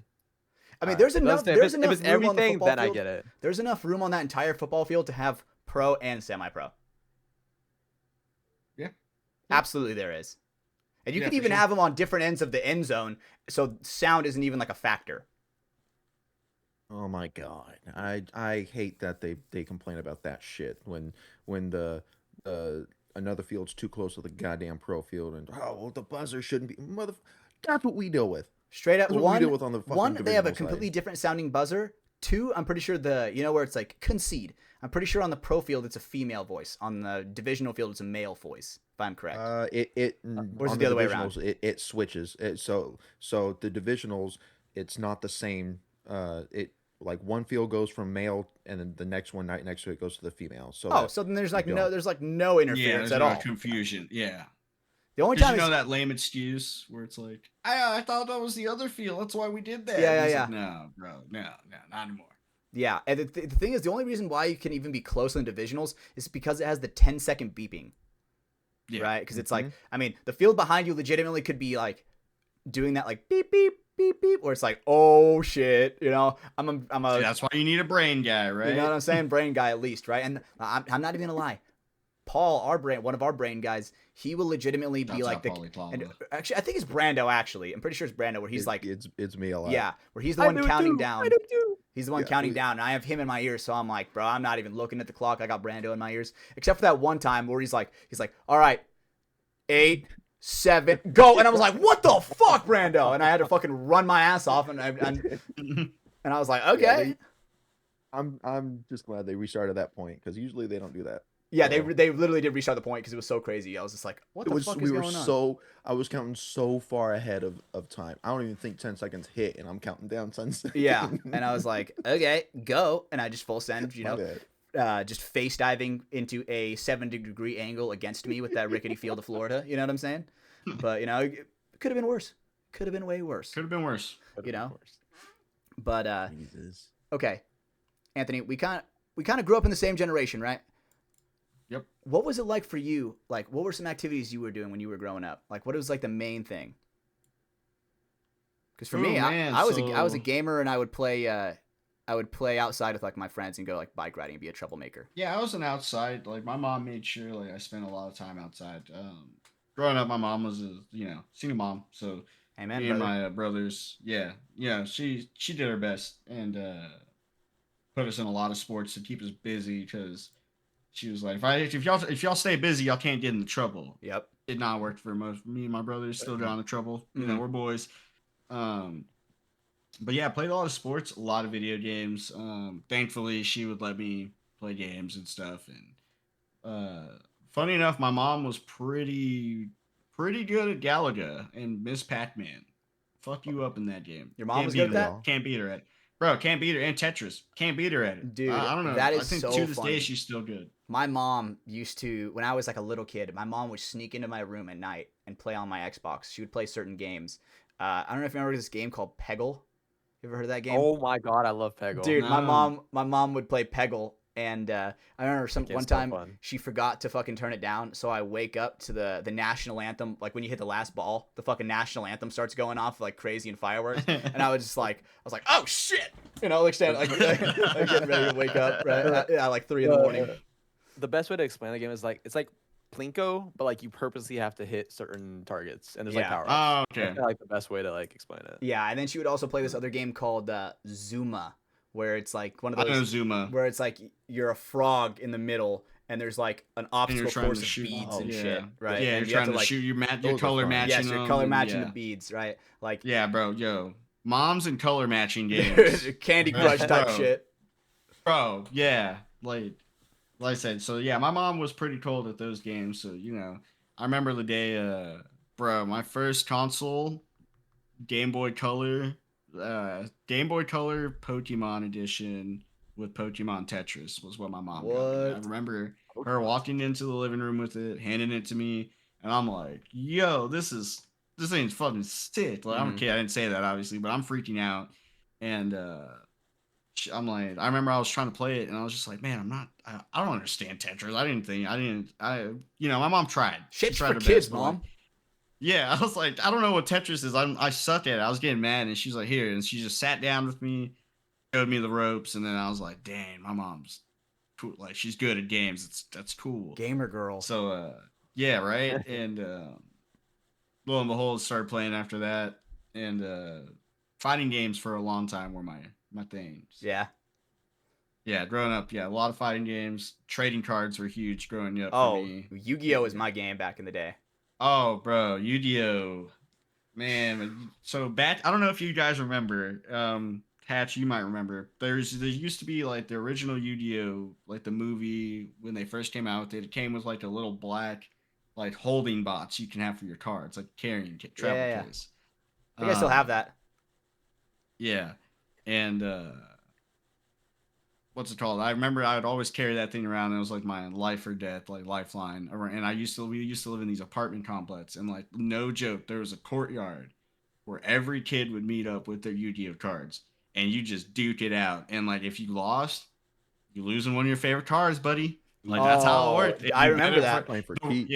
Yeah. The rule is that you got to rematch the person you lost your card to the next week. That was the rule. Like that was the neighborhood kid rule. And Dude, I remember we stayed out one time so late. Like, I remember I got home and my mom was so mad. She was like, "Dude, we're like, where were you? Like, Street you lights can't are be on, buddy." wandering." Yeah, yeah. She's like, "You can't be wandering around the apartment complex like this late. What are you thinking?" And I'm like, "We're just playing cards." And sure enough, every other kid, we like the only reason like we were like not in as much trouble was because they had a channel back in the day where it was like CCTV footage where like they had cameras around the apartment complex where you could like turn on this channel and then they would just like one of the parents was like, "Oh, all the kids are in the courtyard doing weird kid stuff." Like little did they know we're like having like a high stakes gambling ring for our Yu-Gi-Oh cards. Oh Like, yeah. bro, yeah, there was times my mom was like, "Why are you coming home sad?" I'm like, I Just just lost my time wizard. Yeah, Bro. What do you not, mean? not time my wizard. time wizard, mom. Fuck, dude. Time wizard underrated card, Now bro. I can't do baby dragon and time wizard. I need both of them. Dude. I can't do my dragon. Have Well, you seen this? But Hernandez, peep this. The fucking Hey, blue eyes bro, sweatpants. I need to go. Yeah, I have my Toontown Yu-Gi-Oh hoodie. dude, I would run a yeah. Toontown deck when I would like duel at Radio Shack. I would run a Toontown deck, and that would fucking dismantle every 30-year-old that was in there. They'd be Oh, dude, raging Toontown. mad. Yeah, Toons were nuts. Yeah, shouts out Yu-Gi-Oh, man. And funny enough, trading cards. I know Moth always was like. Moth actually got to experience like not just trading cards, but my family when it comes to card games, cutthroat. Oh shit. I'm talking Uno, bro. Moth came and played Uno with my family one time, and bro, my grandma was serving him up. Damn. Hitting him with reverse skips, draw fours, and he's sitting there like, "What the fuck? I just want to win." And we're like, "Yeah, you don't get those freebies in this." He got Come a on, dub, Grandma. but it was like, but he was just like, "You know what, Aunt? I understand now. We're like why you are the way you are with card games in general." He's like, "Your family's cutthroat." Mm-hmm. I feel like And, every family needs to be like that about at least one thing. You know, some people are cutthroat about card games. Some people are really cutthroat about. I mean, my family growing up, like we were the kind of people where we would have like a video game up in the living room, right? Where it would whether it be like Tekken, Mortal Kombat, Tekken's awesome. Street Fighter. Like we would just play, or like Smash Brothers. That was another one that we would do. Is we would have we'd have fighting games in the living room, and that was like how my family like bonded because we were all kind of gamers, at least like my cousin's side, right? So man, dude, Yu-Gi-Oh and card games back in the day, like man, do you guys remember like midnight releases? Yes. No, dude. So like. So my good, grandma, bro. let me like do you remember you used to be able to buy Yu-Gi-Oh cards and Pokemon cards from 7-Eleven and it'd be like a normal thing? For Like, sure. do y'all remember that? Like For sure. bro, like I remember like that funny enough why like my grandma my great aunt used to like work at 7-Eleven as a manager, so she'd get first dibs back to the Yu-Gi-Oh cards back in the day. Oh yeah. So bro, my grandma of the year, like to the day I die, like love my grandma to death, but she'd always come home like every month with just like a tub, like those clear little tubs full of just like Yu-Gi-Oh packs. And like me and my brother and my cousins are just like Ripping going them. haywire. We're like, dude, this is like best grandma ever. Like she just sit there and be like, open as much as y'all want.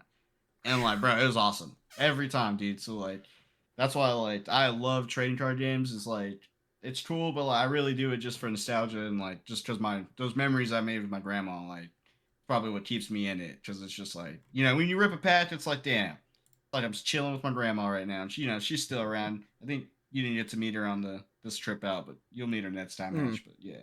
So shouts out to grandma for feeding my crippling trading card game addiction. So good, bro. Yeah, So right. good. Shout out grandma. So the only Shouts out thing stopping grandma. me is being broke. So Right, yeah. I mean, dude, that was like a level of currency when you were a kid, like or like Dude. a level of like quote unquote like street cred, you know? Bro, yeah, the Blue Eyes White Dragon or a Dark Magician. Ooh, Sheesh. bro, dude, I would show Cooking. off my Dark Magician. I would show off both variants of my Dark Magician. And then everybody was like, when Dark Magician Girl came out, everybody was like, "What the fuck, dude? Fucking Ultra Gooners," you know? What's But- what's one obscure game y'all remember growing up? Like while we're on the topic. Yeah. I remember playing the Haunted Mansion on PlayStation 2. Do you guys remember that? Do you guys remember that game at all? Yep. Dude, Yep. that game was so terrifying to me when I was a kid. I don't know why, but it was just super scary because the ghosts and the banshees and all that stuff. Nice. What about you, Kate? I'm trying to think. Obscure game that I played? Fuck. Yeah, just like one game that just like you were like you randomly played it and like for some reason you just remember it forever and you're like it wasn't the greatest game, but it was just weird enough to where it just kept my attention. Maybe Kirby Nightmare in Dreamland on the Game Boy. There was a game I played on the PS3 with my siblings. I actually played it a lot, but it was just it was called Hamster Ball. You're just two hamsters, or just like however many players. You're just in the ball. You just race around this like obstacle course. I don't know why. It was just extremely fun. That sounds lit. What about you, Brando? Yeah, that sounds pretty sick actually. Blade. I thought it was good though. Manhunt. I played a little bit of that. Okay. Manhunt, but even more, I don't. I have to try to Google it. Dude, I didn't play it. My dad played this game. It was like a turn-based.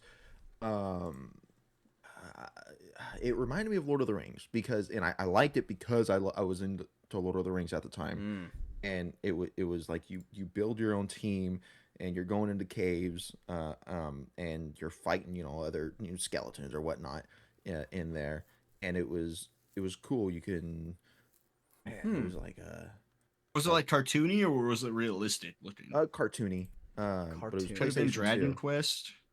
Let's see. Might have been Dragon Quest. Is Dragon Age? It's been a long time. No. Dragon Age? That's not turn-based, is it? Oh, you know what? It was it was a little bit more realistic than this. Right. Okay. Yeah. And I think it was first person, not third person. I mean, I'm gonna have to look. I don't know, but like, I don't think I watched him from the beginning, but every time he saw him playing it, I'd sit down and watch it because it just reminded me of Lord of the Rings so much. I loved it. One of them, I don't know if y'all remember this game. I just thought I came up the other day, but Naughty Bear. I don't know if y'all remember. I do remember that. I do remember Naughty Bear. Dude, that was game, like a chainsaw and stuff, right? Yeah, where he's the little bear. And well, it wasn't just a chainsaw. You could go around and just like murder other teddy bears in like fucked up ways. It was crazy. Like, go look it up, bro. Like, it is the weirdest game ever. And like, I legitimately thought it was a fever dream until like my friend brought it up the other day, and I was like, I forgot about this game, and I played a lot of it growing up. I like. Remember Tony Hawk's Underground 2? I assume you guys have had to have played the Tony Hawk games when you were younger, right? Big time. Yep. Caden, are you familiar? You're a little bit younger. Did you ever play the Tony Hawk games? Just Skate 3. I don't know. Skate 3 is great. I mean, Skate 3 is great. Is just that's a classic great game. Yeah.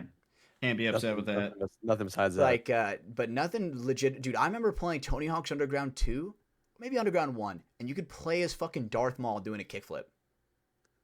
Or you could play as like Shrek.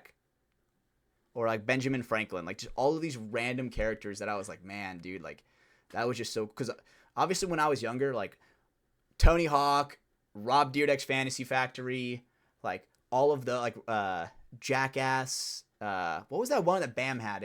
Bam had a show.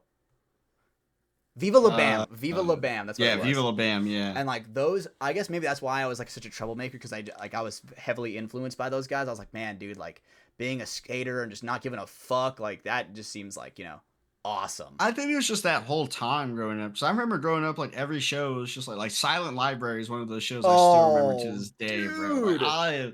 Like you're telling me as a kid, I'm not. Yes, we should. Honestly. We should totally do a skit of that. You're telling me as a child, bro, you're not gonna want to act up in the library with your friends and not try and not get caught. Like, dude, that show's literally just having you goof off.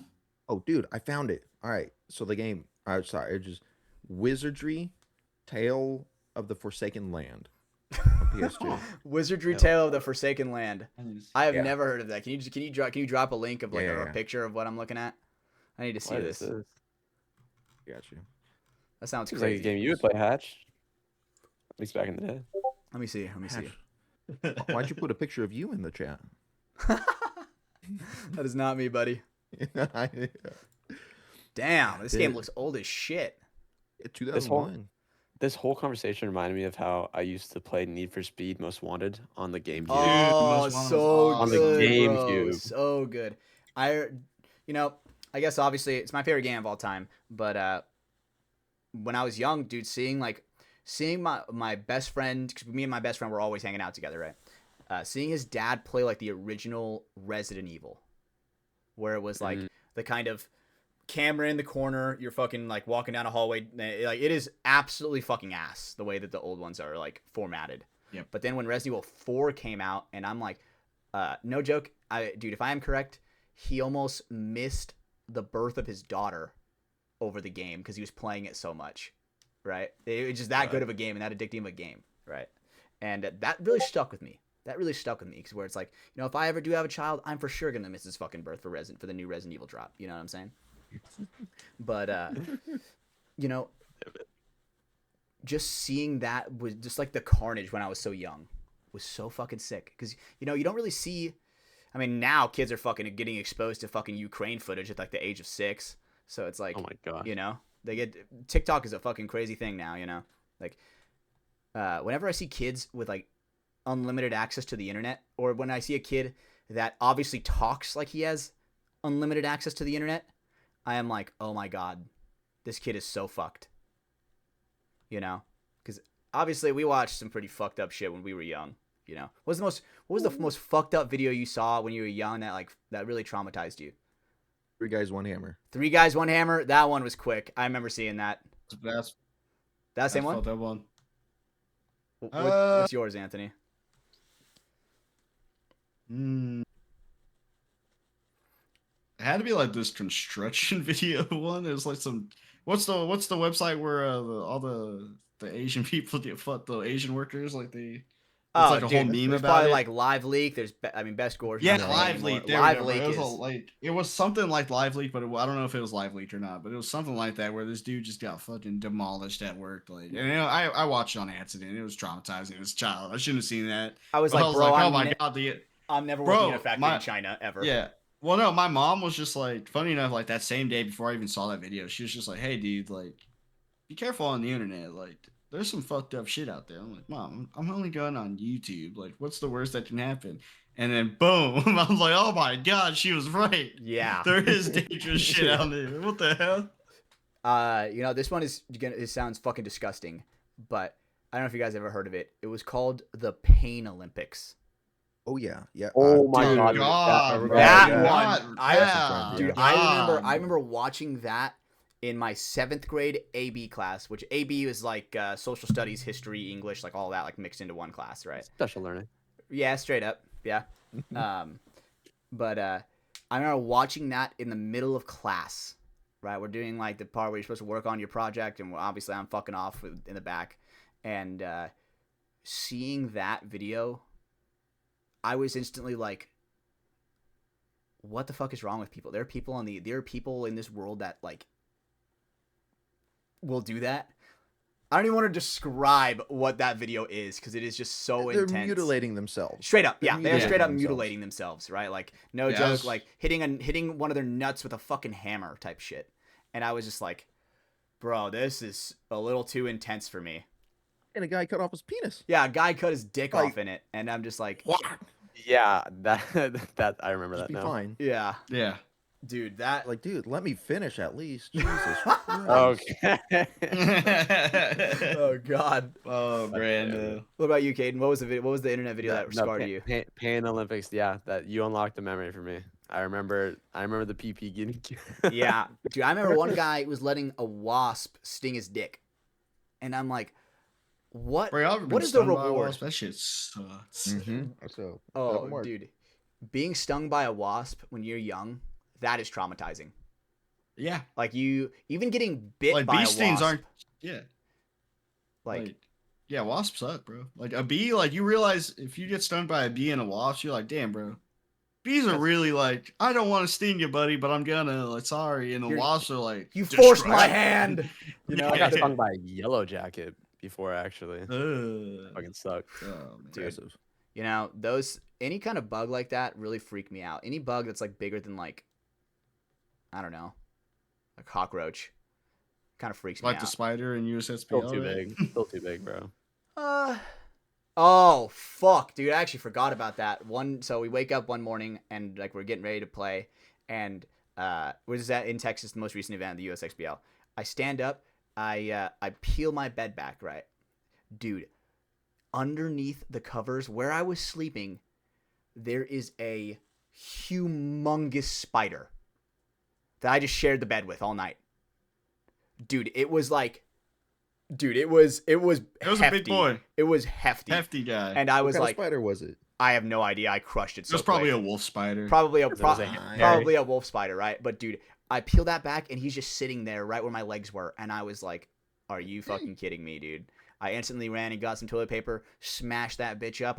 I crushed him with my hand, and no joke, I felt his life force fighting back, trying to pry open my fingers, and I'm like, "Nah, bro, you're getting flushed quick," you know. Mind you, like I just woke up and I just hear Hess go, "Oh fuck, dude! Yeah. This giant spider was in my bed. Oh, that's gnarly. Do you want to see it?" I'm like, "No."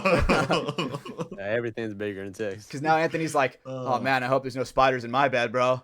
Yeah, You know? I got out of bed so fucking fast. Right? But you know, did you guys see that Bob Lazar was on Joe Rogan talking about Yep. aliens and shit? Yeah. When I saw that he was a guest, I like, where were we going? I don't know. Michelle and we were heading to her practice on Sunday, Okay. and I like pull up YouTube at a stoplight. Oh, Bob Lazar. Yep. He goes, who? So I like. Who? I dived Bob Lazar, into babe. God him damn and all this shit and everything, and I could see her just mind trailing off, not caring. I was like, you don't understand. I'm gonna keep talking about this for another 20 minutes, and you're gonna listen. So, Yeah. You're gonna listen. Sure, listen well. yeah.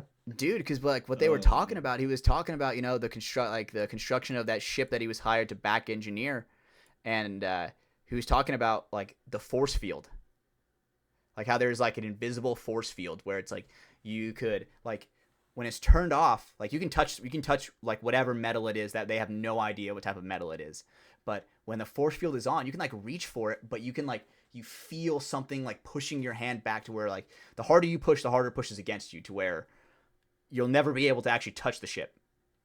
Like if you have ever tried to force magnets together, that where instead of them coming together, they're being forced apart. The harder you push, the stronger it is that they push away. It was really interesting, right? It's and you know it. Did you listen to it? Like the whole thing? I did.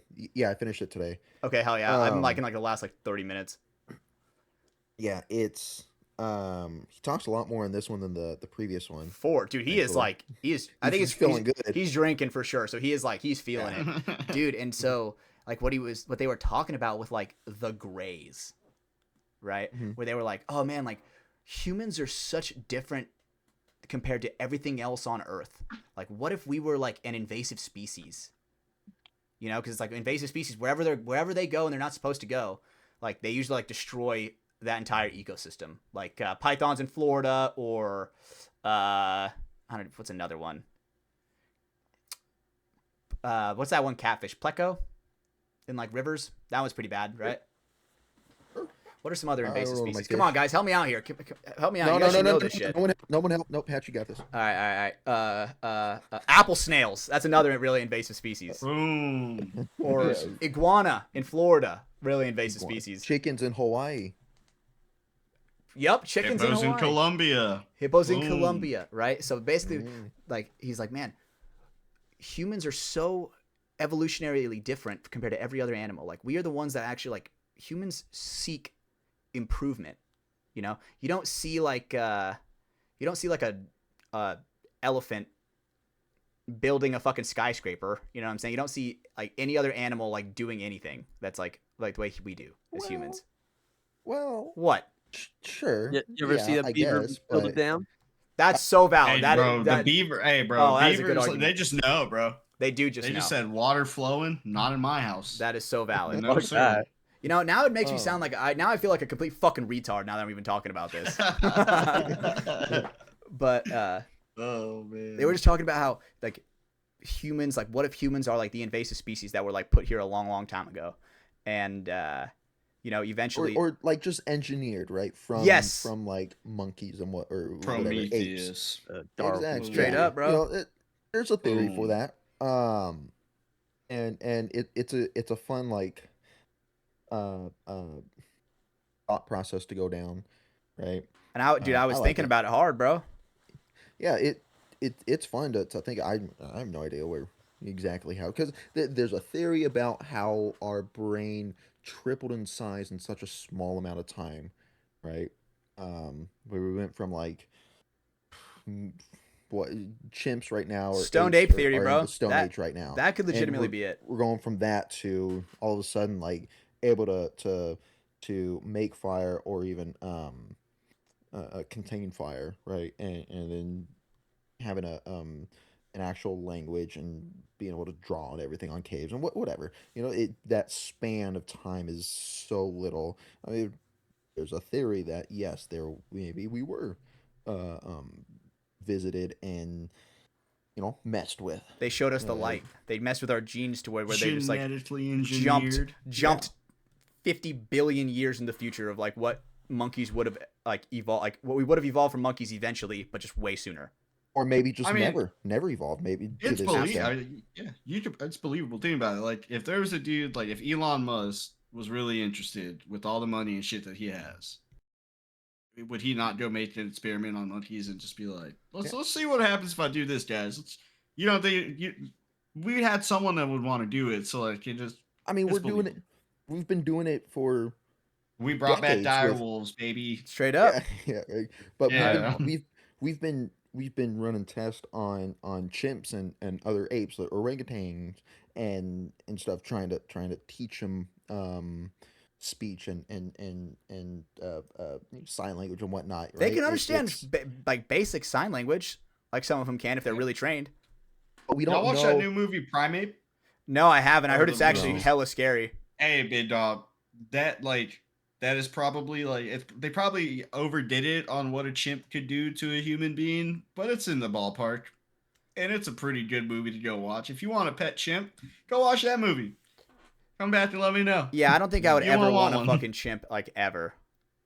Bro, Maybe- those things are so fucking strong, and people don't realize. Maybe I like think a I can fight fucking- one, like 1-on-1, you lose every day. I mean, dude, I've seen a clip of a fucking monkey. Like, I don't even know what kind it was, but it was like, this shit is obviously in India. There's fucking garbage everywhere.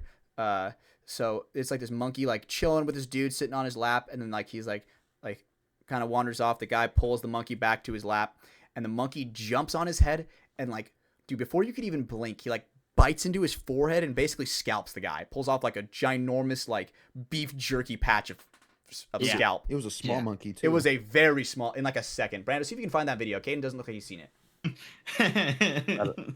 I don't know. Flip what that the for me, heck you're chat. talking about. But dude, the power that monkeys have is like compared to body size. Like look at like humans, right? Like the strongest human probably still could not beat up one of the weakest chimpanzees. You know what I'm saying? Like those guys have unreal strength. Oh yeah. Plus, like they have weapons in their mouth, and they have hands for feet. Oh, Yep. man. Like, This bro, is a bigger monkey than I thought. imagine getting you a trade- fucking would you trade quad your feet Indian for bird. hands? Would I trade my feet Would for I trade hands? my feet for hands? Yeah. I don't know. It's like I couldn't really blast lead kits like I wanted to if I didn't have. You could be an You're just insane throwing foot punches breakdancer. now. Yeah, right. Like, Okay, Reddit. Let me. yeah. Watch this video. Do it. All right, I'm gonna pull it up too. Fuck it. All right, chat. Check this shit out. Share your screen. Yeah, all right. I'll share the screen. so everybody can see. Here we go. It's a bigger monkey than I remember. Man scalped by monetized. monkey. Here we go, boys. Oh wait, Caden's sharing it, right? Is that you, Caden, that's sharing it? No. Or is that is Mia sharing it? Yeah, are you over 18, bro? I'm over 18, bro. Weirdo. Let's see. Holy. All right, check this shit out, boys. Oh yeah, that's Look, bro. That's like a baboon. that's okay. I don't know what kind of monkey this is, right? But let me just full screen this so everybody can Seems see like- it. What we're looking at here. in the familiar. All right. And the thing is, why the fuck is the eye contact with the butthole, bro? Like this is like that is way too close for some hole Please say for me. hello. Yeah, So yeah. res. All right, watch this, boys. He's like, "Oh, what's up, man?" It's like, "Oh, you what are you doing, buddy?" "Oh, you look. That's a nice head of hair you got there. Fuck your head of hair, Yoink. dude." Just fucking peeled his And shit back, That's skull. dude. Yes, and like, bro. Yeah. All the kids in the background are like, "Oh my god! Oh my god! Oh my god!" Jesus. That was insane, right? Oh fuck, dude. So people definitely underestimate like what a monkey or like what because some people Oh, think yeah. like, oh, I have the special powers with animals, you know, the fucking wild thornberries where I could go out and communicate. Bro, only I could All right, I realistically mean, do while that. we're on this real quick, while we're on special powers and animals, what's up with Gerald the dolphin? How y'all feel about that? Who's Gerald the Have dolphin? y'all heard about that? No. You don't know about Gerald, bro? Who's Gerald the Oh, dolphin, bro? dude. Gerald. Brando, you're on it. Brando, Gerald the got it. dolphin, pull it up. Gerald Pull it the up dolphin. right now. I need Y'all gotta this hear about information. this. Scott's gonna be, bro. Lastro's gonna be thanking me that I fucking put y'all onto this. Wait a minute. Is this from? You're reading that all correct, Brando. Read it out loud for the class. Yeah. Wait. All right. I got 2 Gerald the Dolphins. All right. Is this the real life one or the one from South Park? The real life one. Okay. A Florida man who was kidnapped by Gerald the Dolphin to build their underwater city is no longer being I've heard about considered this. for phase 2. I've heard about this. A Florida man. Here, let me read it. A Florida man starting a sentence is absolutely All right, nutty. All right, this is gonna be this is a long read actually. A Florida man had been kidnapped by a dolphin called Gerald. They kidnapped this Florida man as he had an engineering degree, and they wanted him to build the dolphins their underwater city. Now, this Florida man has been all over the news, and the dolphins don't want this. Oh, okay, hold on. That sounds a little. That sounds crazy. The Dolphins don't want. What do the Dolphins not want? And how do we know? Bro, there's a whole conspiracy that Gerald the dolphin and these dolphins kidnapped this dude, right? And like, Took him there's to a whole thing took him now to where a place people are like, he was able to breathe, right? Underwater. yeah. So the way he said that he was able to breathe was that Gerald would produce like air bubbles or something for him, and he was underwater for 3 days or something like that. And This. what's it called? Yeah. Each What's of us Brando had, reading? each of us had a dolphin assigned to us to help us breathe. The dolphins made a bubble around us, which had oxygen, but other remnants of the sea could still be breathed in at times. Like higher oxygen dolphins- levels. I don't know. That What? doesn't. The dolphins made a bubble around us, but other remnants of the sea could still be breathed. All right. The Dolphins wanted to pin the 5 of us against each other. They wanted to see who was the best engineer. The best engineer would be used to build their phase 2 of their underground water dolphin city. The dolphin drew a vertical red line on the wall, right? And I'm not sure whether this red color line was made from paint or blood. Oh Probably shit! paint, right? They got red paint down there. But if they're building Yeah, phase yeah, 2 for of a sure. city, of course they The got paint. Dolphins spoke to Yeah. the 5 of us in our own language, in English, What? obviously. Because what else? What's the most popular language spoken on Earth? Bro, English. I'm That's so the language of surprised business. that y'all did not know about this. No, I think I heard before. about Like, this it's when we were been- in the car at it's huge. USXBL. I think I'm pretty sure when you guys were picking me up from the airport. I'm pretty sure this is what we were talking about. I'm pretty sure I talked about this with last year a little bit, but some of that like He might have talked to you about another dolphin story because he has another dolphin story. oh god, Last show just has dolphin stories ready to fire off. Him and NASA and Lastro with dolphins, NASA and Frank. you know what was that? If I am Expert. correct, there was a experiment with the CIA and dolphins about LSD, right? Yes. They would get the Yep, dolphins high on Lastro, this is- LSD. Scott has And- told you the story. To where we would be able to communicate with them or something like that. Yep, and then a nurse, not the nurse, but one of the lady scientists fell in love with a dolphin. Dude, have you ever spoken with a dolphin? No, dude, I Good mean, team. bro, I feel like genuinely we could Just say saying, we've they're spoken pretty with sharks. convincing. Yeah. I feel like Brando, we've spoken with that sharks. hole at the top of the head. Damn, dude. Any hole will Alright, do, Brando. baby. Whoa. Yeah. Whoa, He's like, whoa. top half or bottom half fish. All dolphins. All dolphin, baby. All dolphin. All it's, dolphin. it's a mammal. But all right, boys. You guys got any more questions for Anthony? I feel like look, you've been hogging, dude. I'm sorry. My apologies, boys. Dude. So you briefly spoke about your Yu-Gi-Oh, card collection, right? When you were growing up and Mhm. whatnot. You also have a how extensive is your Die i3 collection? Dude, so I had a pretty expensive Die 3 collection. Had? But when the whole when the whole Diddler thing came out, I don't know, I have like 2 or 3 of them still left. Okay. But when the whole Diddler thing came out, I was at a tournament and this one kid came up to me and was like, "Yo, you're the Die guy, right?" And I was like, "Oh, being called the Die guy. Right. Don't tell your parents that. Yeah, I was like, "Can't Mom, have I that." met the Die guy. You're like, damn Yeah. straight, that's me. Like, So Mom would be I like, have like what? 3 of them left over, but got rid of most of them, and I have more like JT stuff really. But Uh-huh. Damn, because you were, and that was before the whole They i3 blew up, first- yeah. Those were Yeah. OG. Those were like some people. oh yeah, They like. I had a pair crumble actually here. I was just about to say that. I'll show you I've which heard pair of that. stories where people they've left them in their closets for too long, and when they pick it up, and no joke, is like the scene in Transformers 2: Revenge of the Fallen where they find that fucking ginormous blade at the very end, and they're like, he's like about to pick it up, and he picks it up and boom, it just falls to dust. Like I feel like that's you guys know what I'm saying, right? You guys remember that part? Yeah. Right? So here's the current one. Mm-hmm. It's nice right there. Current Die 3, Good shit, Die guy. and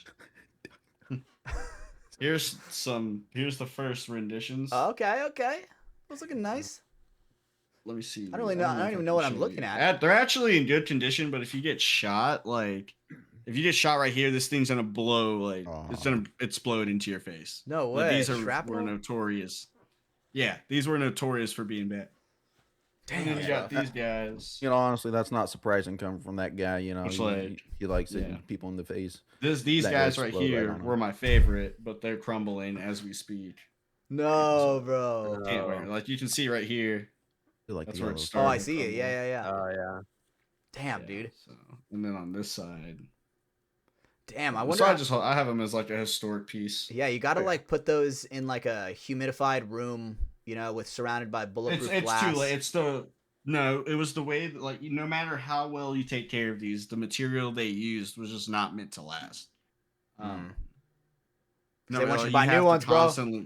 Yeah, you have to constantly hydrate them and all that. That's why the new bottoms they're pretty nice. I'm not gonna lie. Hell yeah. I mean, it's cool that like Having those.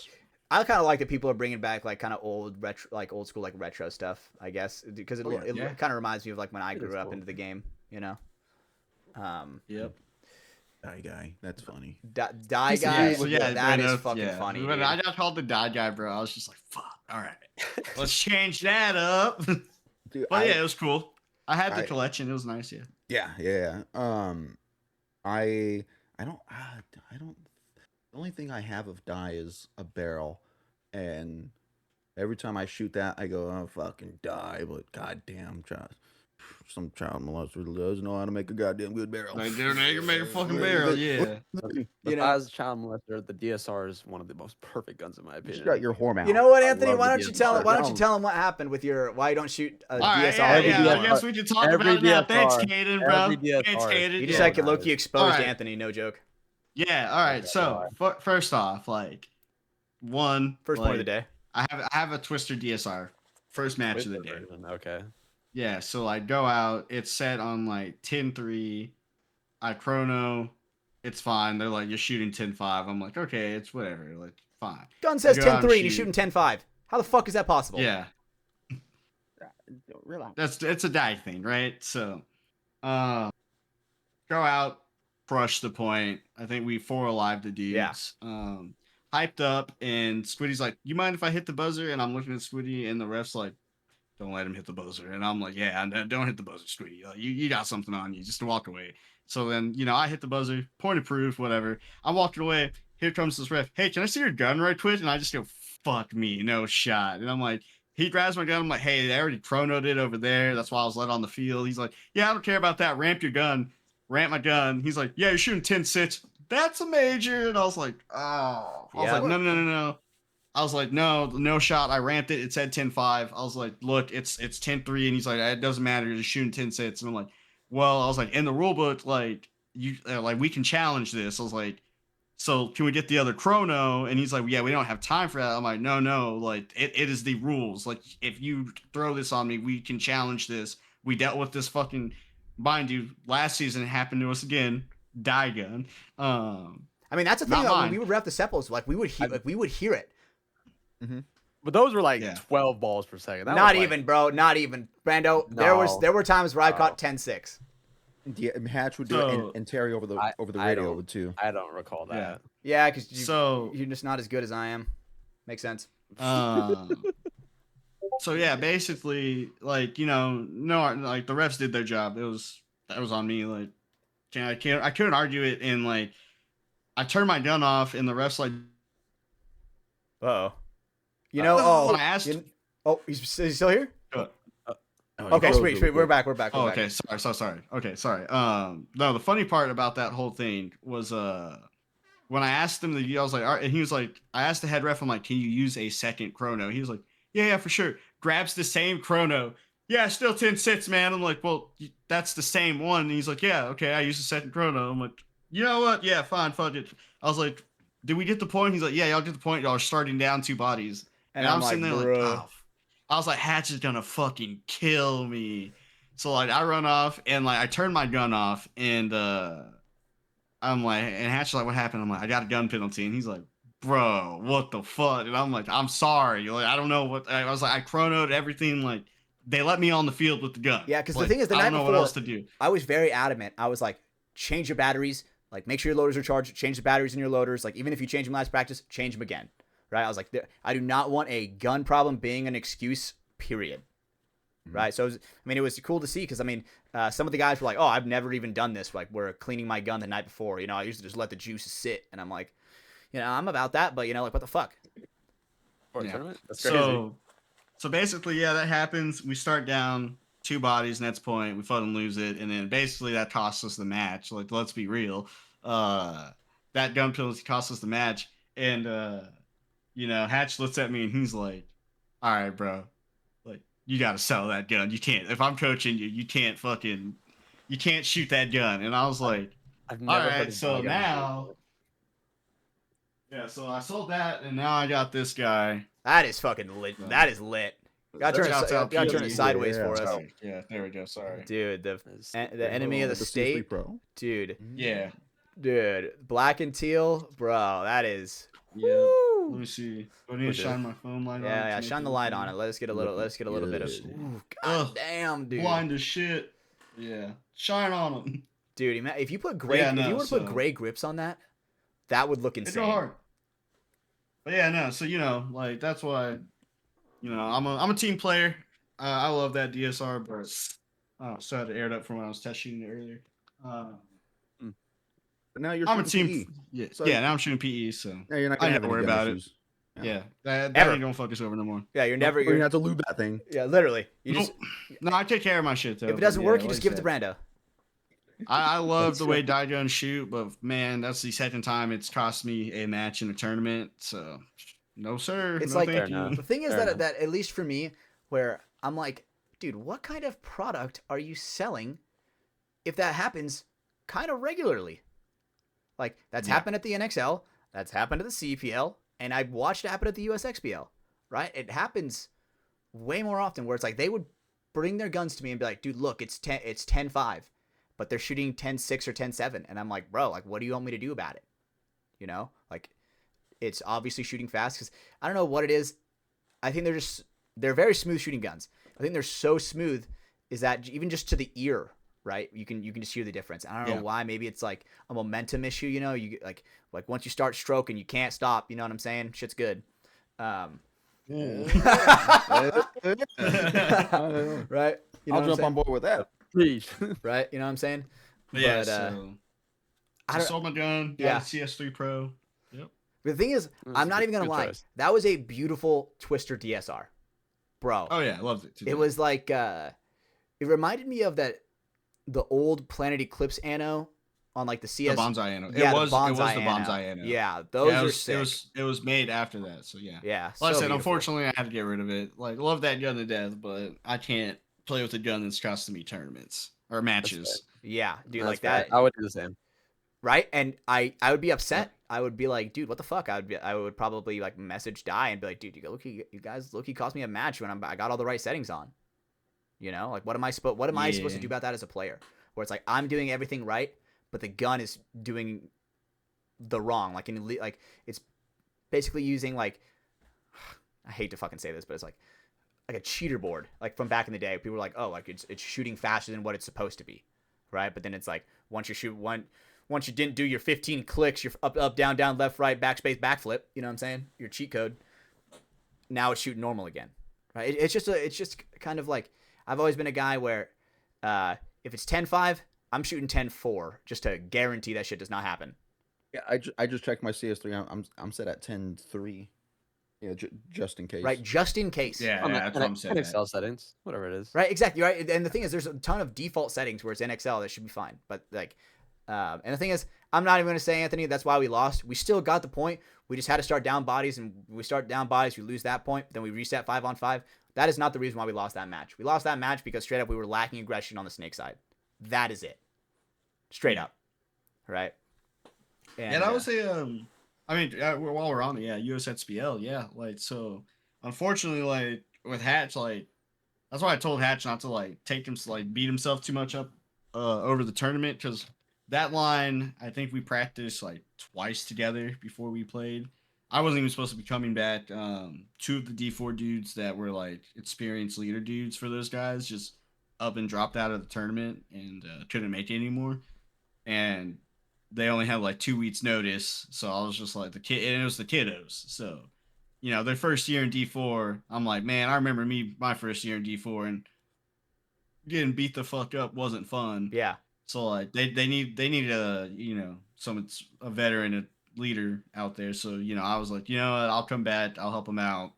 And I was like, you know, I'm gonna play the 3. I'm not gonna have to do that much. Like, they're young, they're agile, they'll be making all the moves. I'll be in the back raw. The average age is 19 on average. Yeah. And Anthony and this guy named Bart really brought that age up because everybody else is like 16, 17 years 50. old. I think so. The oldest guy on that team is I want to say it's Bart. I think he's like 32. Okay. And then Cool the guy, youngest guy is 14, I think, on our team.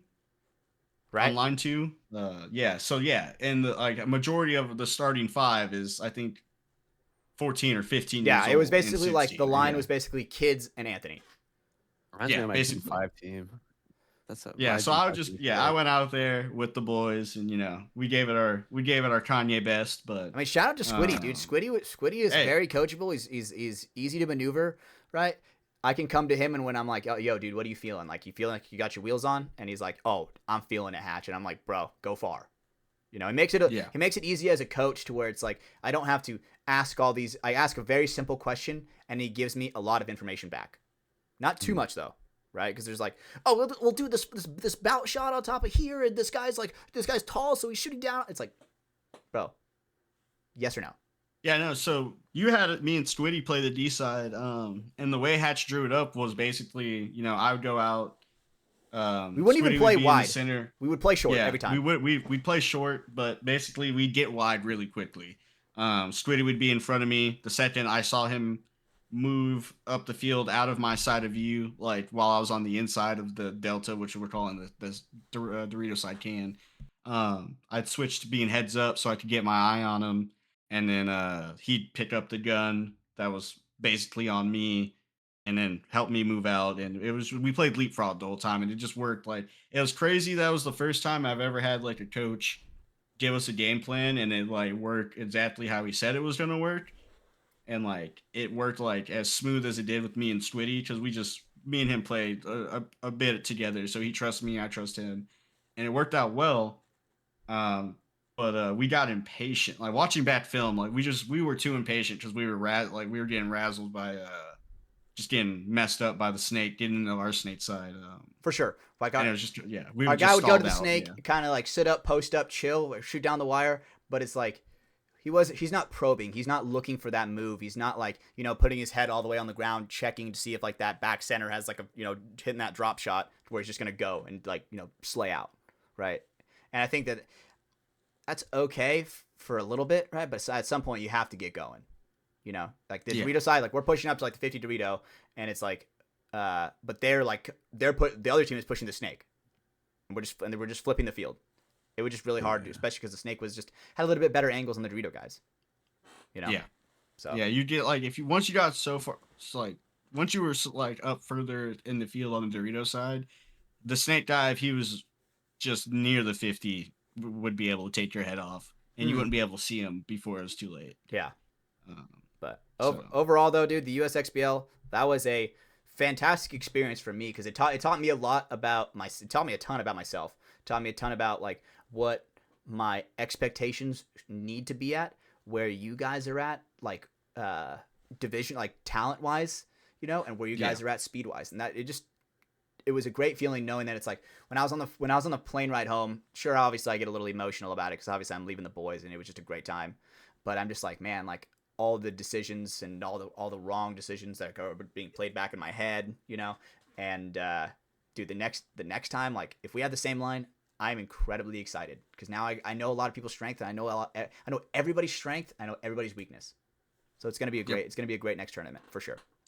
Hatch, let me ask you this: so stepping into the coaching role, right? Mm-hmm. At our level, we're able to take in a lot more information. Absolutely. Right. Mm-hmm. Now, do you have to walk that line of giving those, you know, like the D4 players the right information that they like absolutely need to play, but you don't want to overwhelm them, Yes, right? Because yes. you can comprehend so much because we're just at a higher level, right? Yeah, That's it. That's all it is. uh, And it's so much like it's not just what they're doing. You can, like, if you're in their spot, you can also worry about a whole field, not just your team, but the other team as well, right? Yeah. So, how did you walk that line of giving them enough information to do their job, but not to overwhelm them? So there were some people that, without a doubt, were completely overwhelmed. Where it's like when we were walking the field, I am like walking them down. Like I'm going down the snake side. I'm like, okay, this is like what default is probably going to play like. This is what it's going to be like if we need to play fast. Right? I'm like, these are the routes that we need to go to get into the big positions. Right? Like here's A, B, and C route, and here's like a play where, you know, we can get here. This guy shoots here, keeps his paint up, catch the secondary guy. Right? That was going relatively good. Right? It was just when the translation came to once the paint started flying, it was a lot different, right? I wouldn't say people froze up, but obviously like shit's getting intense, right? And it was very hard because obviously some of these people, it's my very first time meeting them. It's blind layout, Yeah. right? And I'm trying to figure out the puzzle piece. I'm like doing a Rubik's cube with my left hand while blindfolded, while doing a fucking puzzle piece, like while doing a puzzle on the right. You're not just learning the field. You're learning the players in the team. Yes, right. And I don't I don't have my marker out there. Like I'm not behind the bunkers with paint flying at me. Right? That is a huge perspective that it's also a big thing for coaches to know and kind of stay humble with that, where it's like, dude, like if you can only walk the field so much, but when paint is flying, it is different. Sometimes, right, the velocity of a paintball will arch over the snake and fucking hit a guy if he's dick on the dirt. You know? It happens.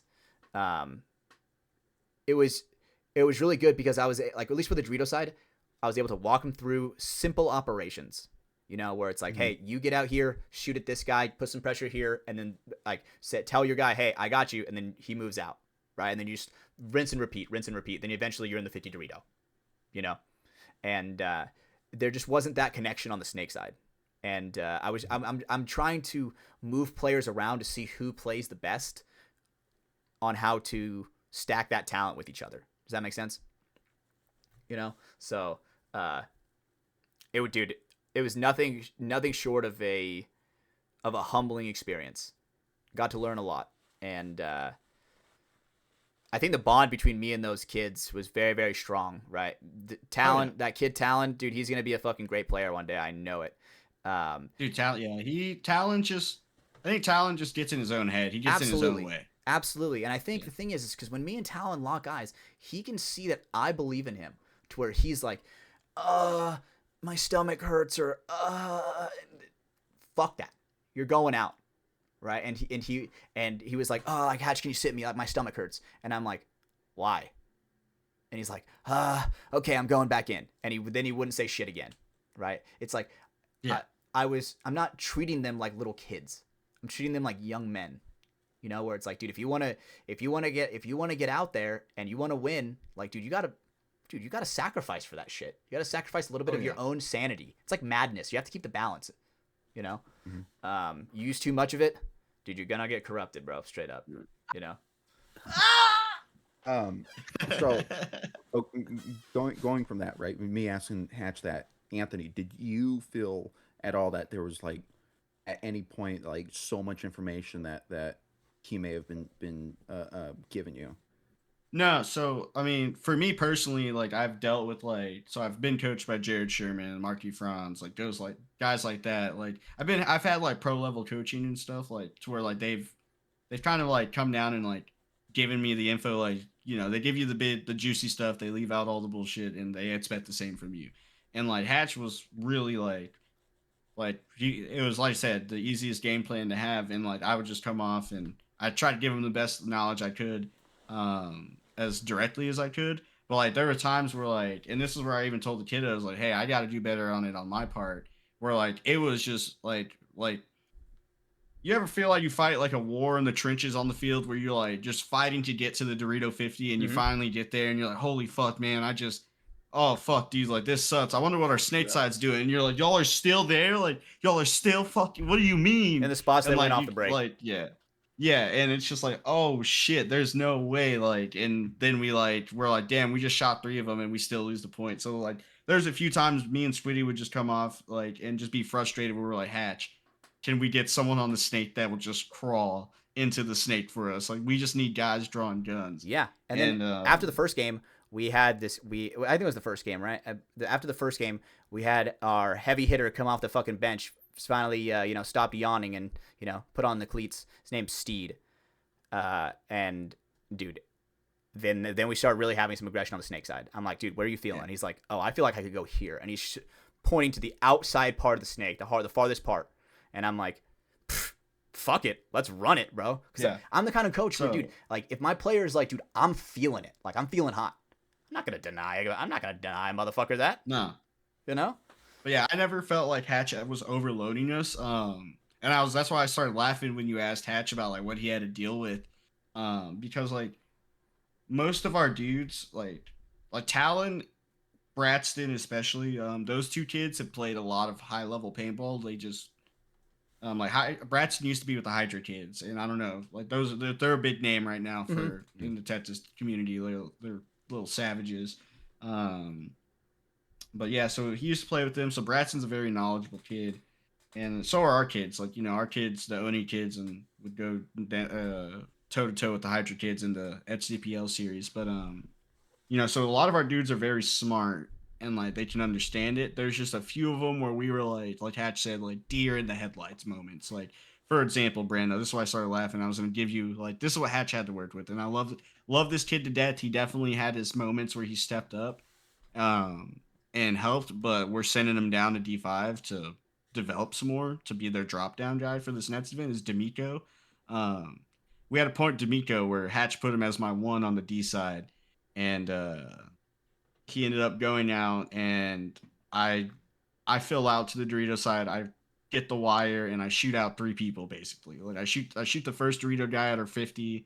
Then his buddy behind him didn't see me, like because there's a little W, and if you stand on your tippy toes, you'll pop up, and then you'll smoke that guy making the move up. So I shot him too, and then his buddy at the Delta just was hanging out, shot him, and I was like, D'Amico, we are Detroit Pistons. I was like, go, and him like, D'Amico, go.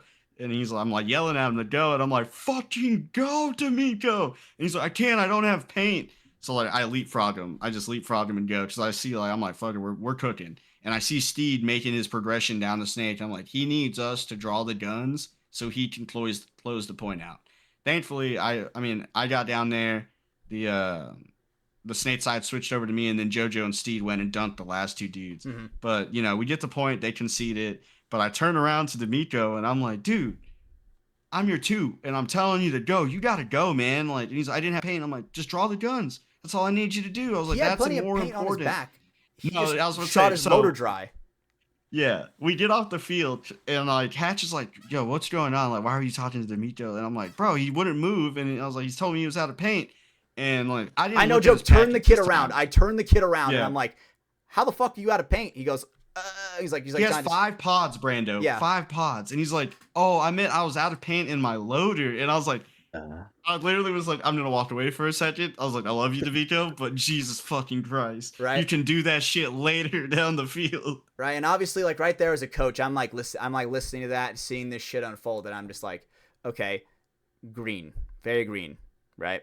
And you know, the funniest, most green moment of the entire tournament was this guy named JoJo. My first time meeting him, very respectful guy.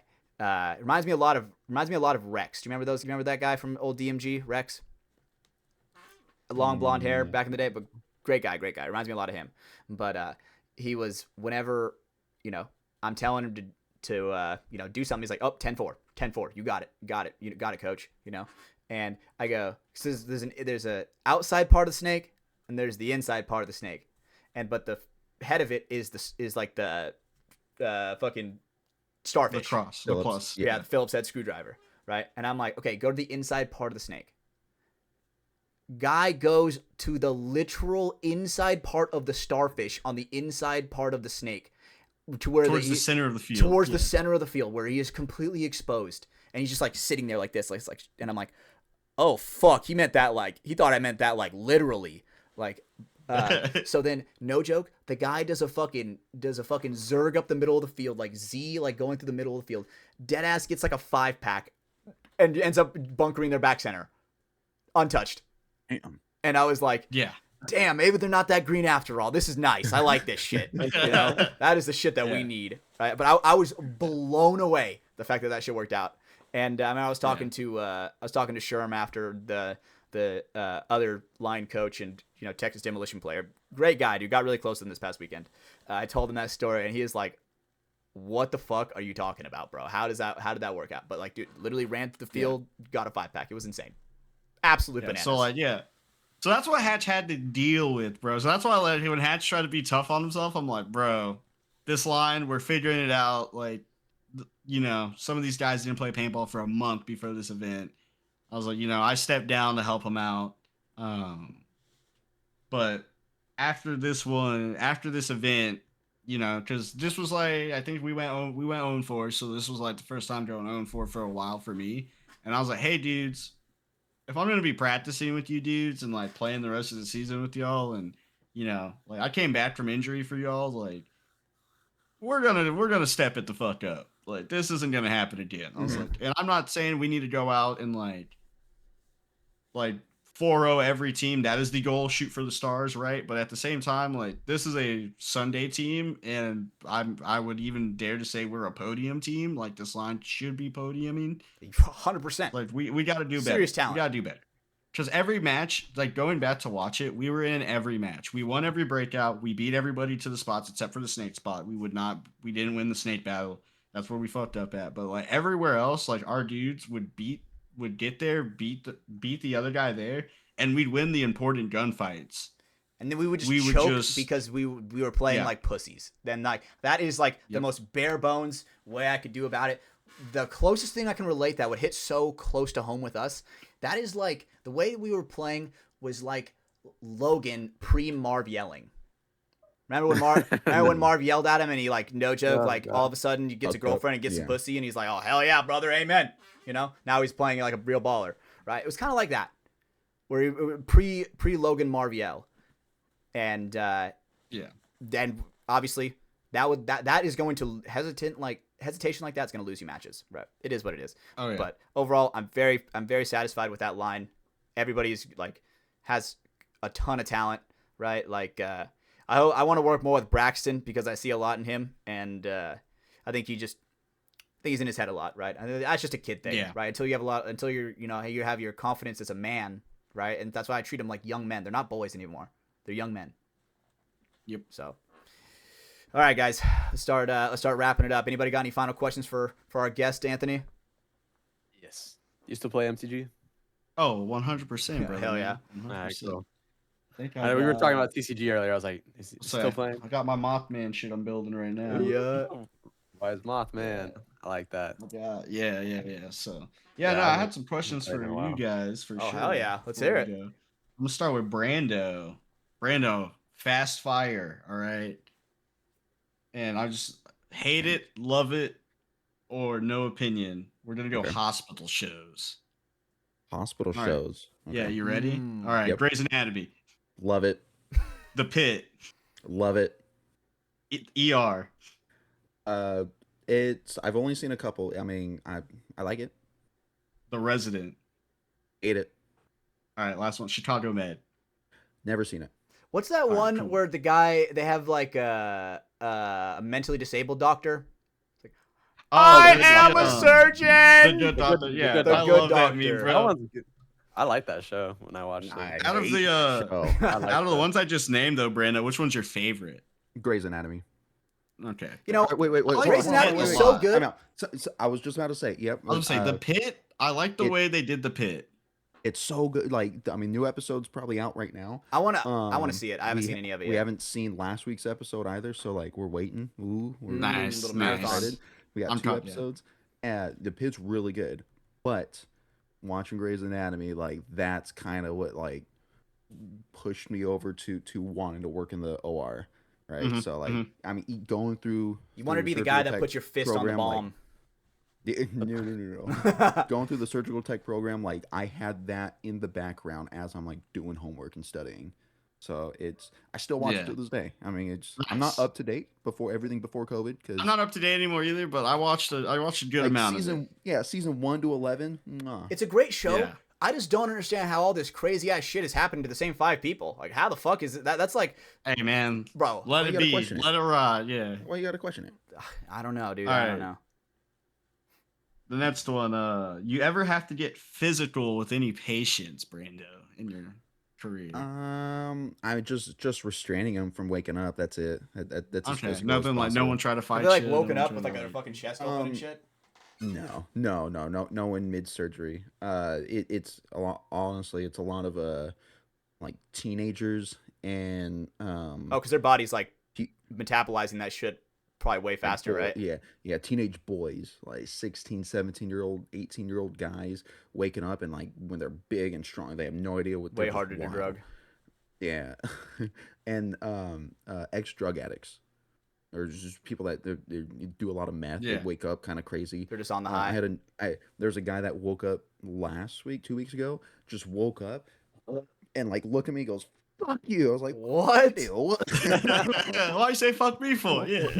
Like, oh, yeah. Okay, yeah, that's cool. And then let's see. Oh yeah, so you are officially married into a Latino family, correct?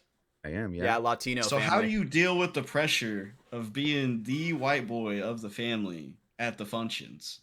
Because you So know it's- there's some rules you got to hold up on that. So it's funny. I'm not the only white person. All her Okay, and okay. all her cousins are dating and married to other white people. So it's there's a group of us. There's a You group could of say us. y'all were fetishized almost. We were, yeah. We all, Family has we a all type. Look at each other, we're like, Yeah. "Am I right? Okay. Am I right?" Family- Yeah. Okay. You guys all like Alright, secretly okay. dap each other up. You're Okay. like, what up, Okay. boys? That makes it easier for you. All right. The next one is when is Brando going to be coming to Texas? This was from the Oni boys. They've been asking. So valid, dude. So valid. Damn it. I don't know. I mean, I'm down. It's just every time there was a tournament going down there, it was just bad timing. Yeah.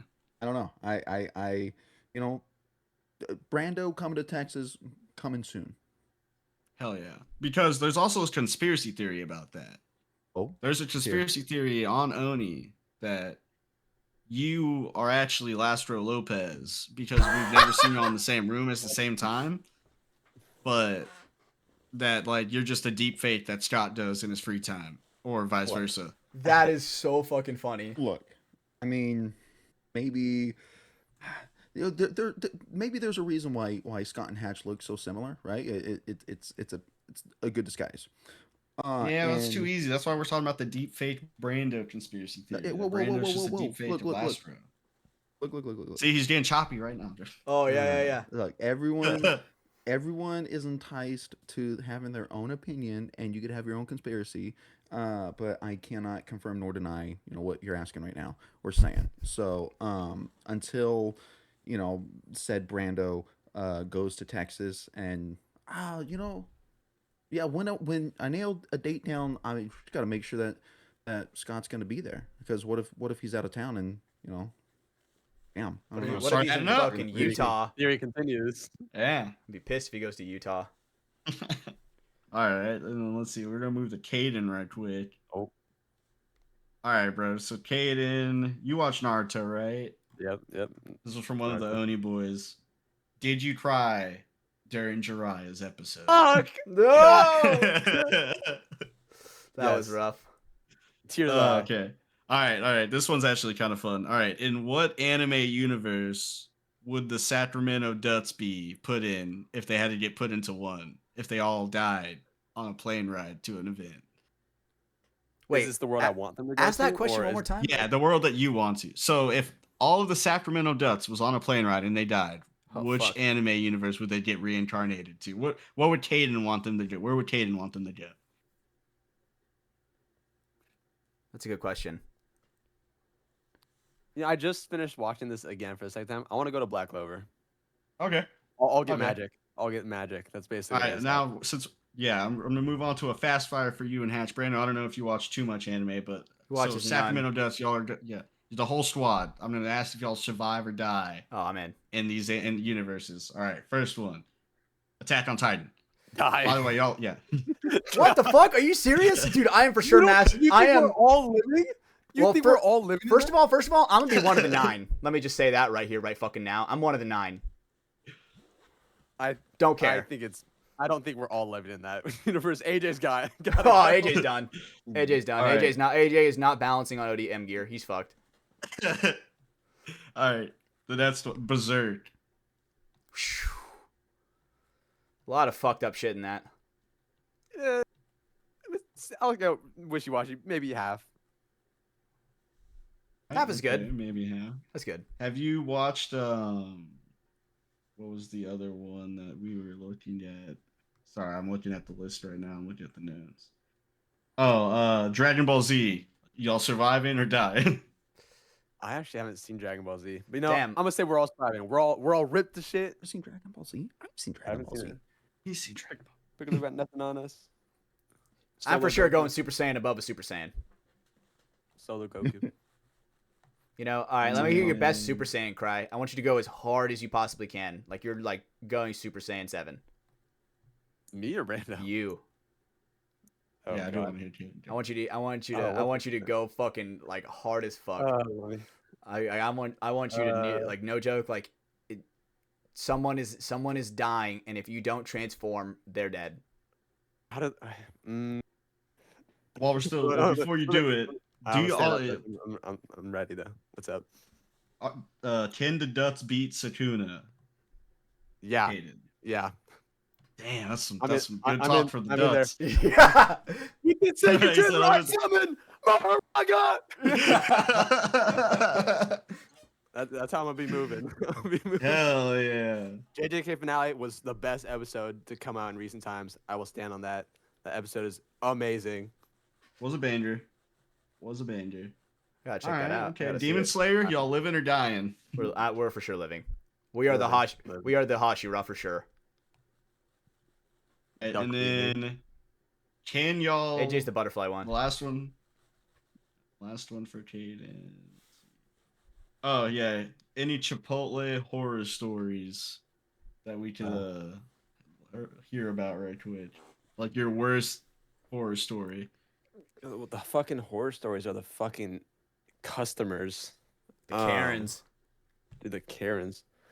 One of the one of the worst ones I had was there was this old guy that came in and was basically cursing at me because he ordered hard tacos and they were soggy. And he was like, "Why the fuck didn't I get everything on the side?" And I was like, "Bro, you put it on it. I'm not doing that for you unless you like actually put that." And he's like complaining that he doesn't have chips. And I'm like, "You didn't order chips." It's like, you gotta make sure you order chips. And he's like screaming and cursing at me.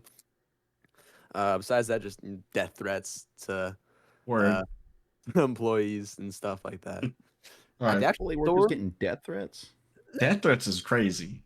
I'll fucking kill you, Chipotle boy. Yeah, I'll kill you for this goddamn burrito bowl. The horror story, if you've ever worked in the food industry, is just walking in and seeing the entire mountain of dishes Oh, bro. That's a universal experience. Yep. It's kind of the only horror story I've Or really like seen. right when you get back from your break and you see the rush coming in, it's like fuck. It's like it's about to be a fucking busy ass day, or at least a busy ass like hour. Yeah. Last one for you, Cade. Hi, what's up? All right, MTG nerd question scenario fast fire. Here we go. You got a 12-12 coming at you. You got Brando and Hatch as chump blockers. Who you using first?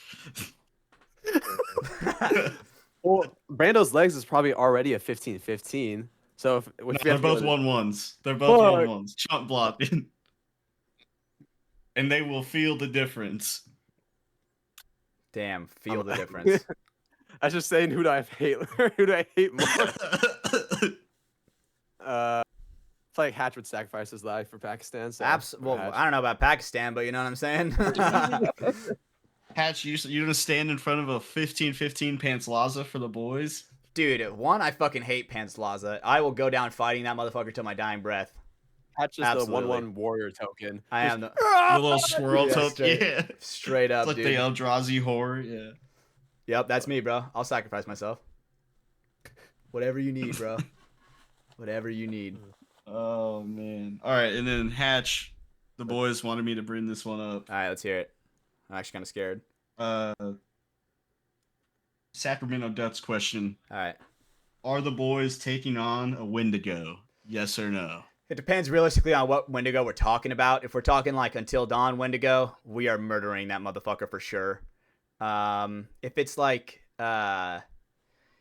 folklore Wendigo, we're probably No, I'm fucked. talking straight up what the Native Americans were terrified of. That one's pretty hard because they low-key like break the space-time continuum, low-key, like with the way that they said like they move and travel, right? And so Until Dawn Wendigos, we're clapping. Probably taking the L on that one. All right. What about the Jersey Devil? Oh, the Jersey Devil! Jesus fucking Christ, bro. I would like to say that we win. At least one of us is dying. Probably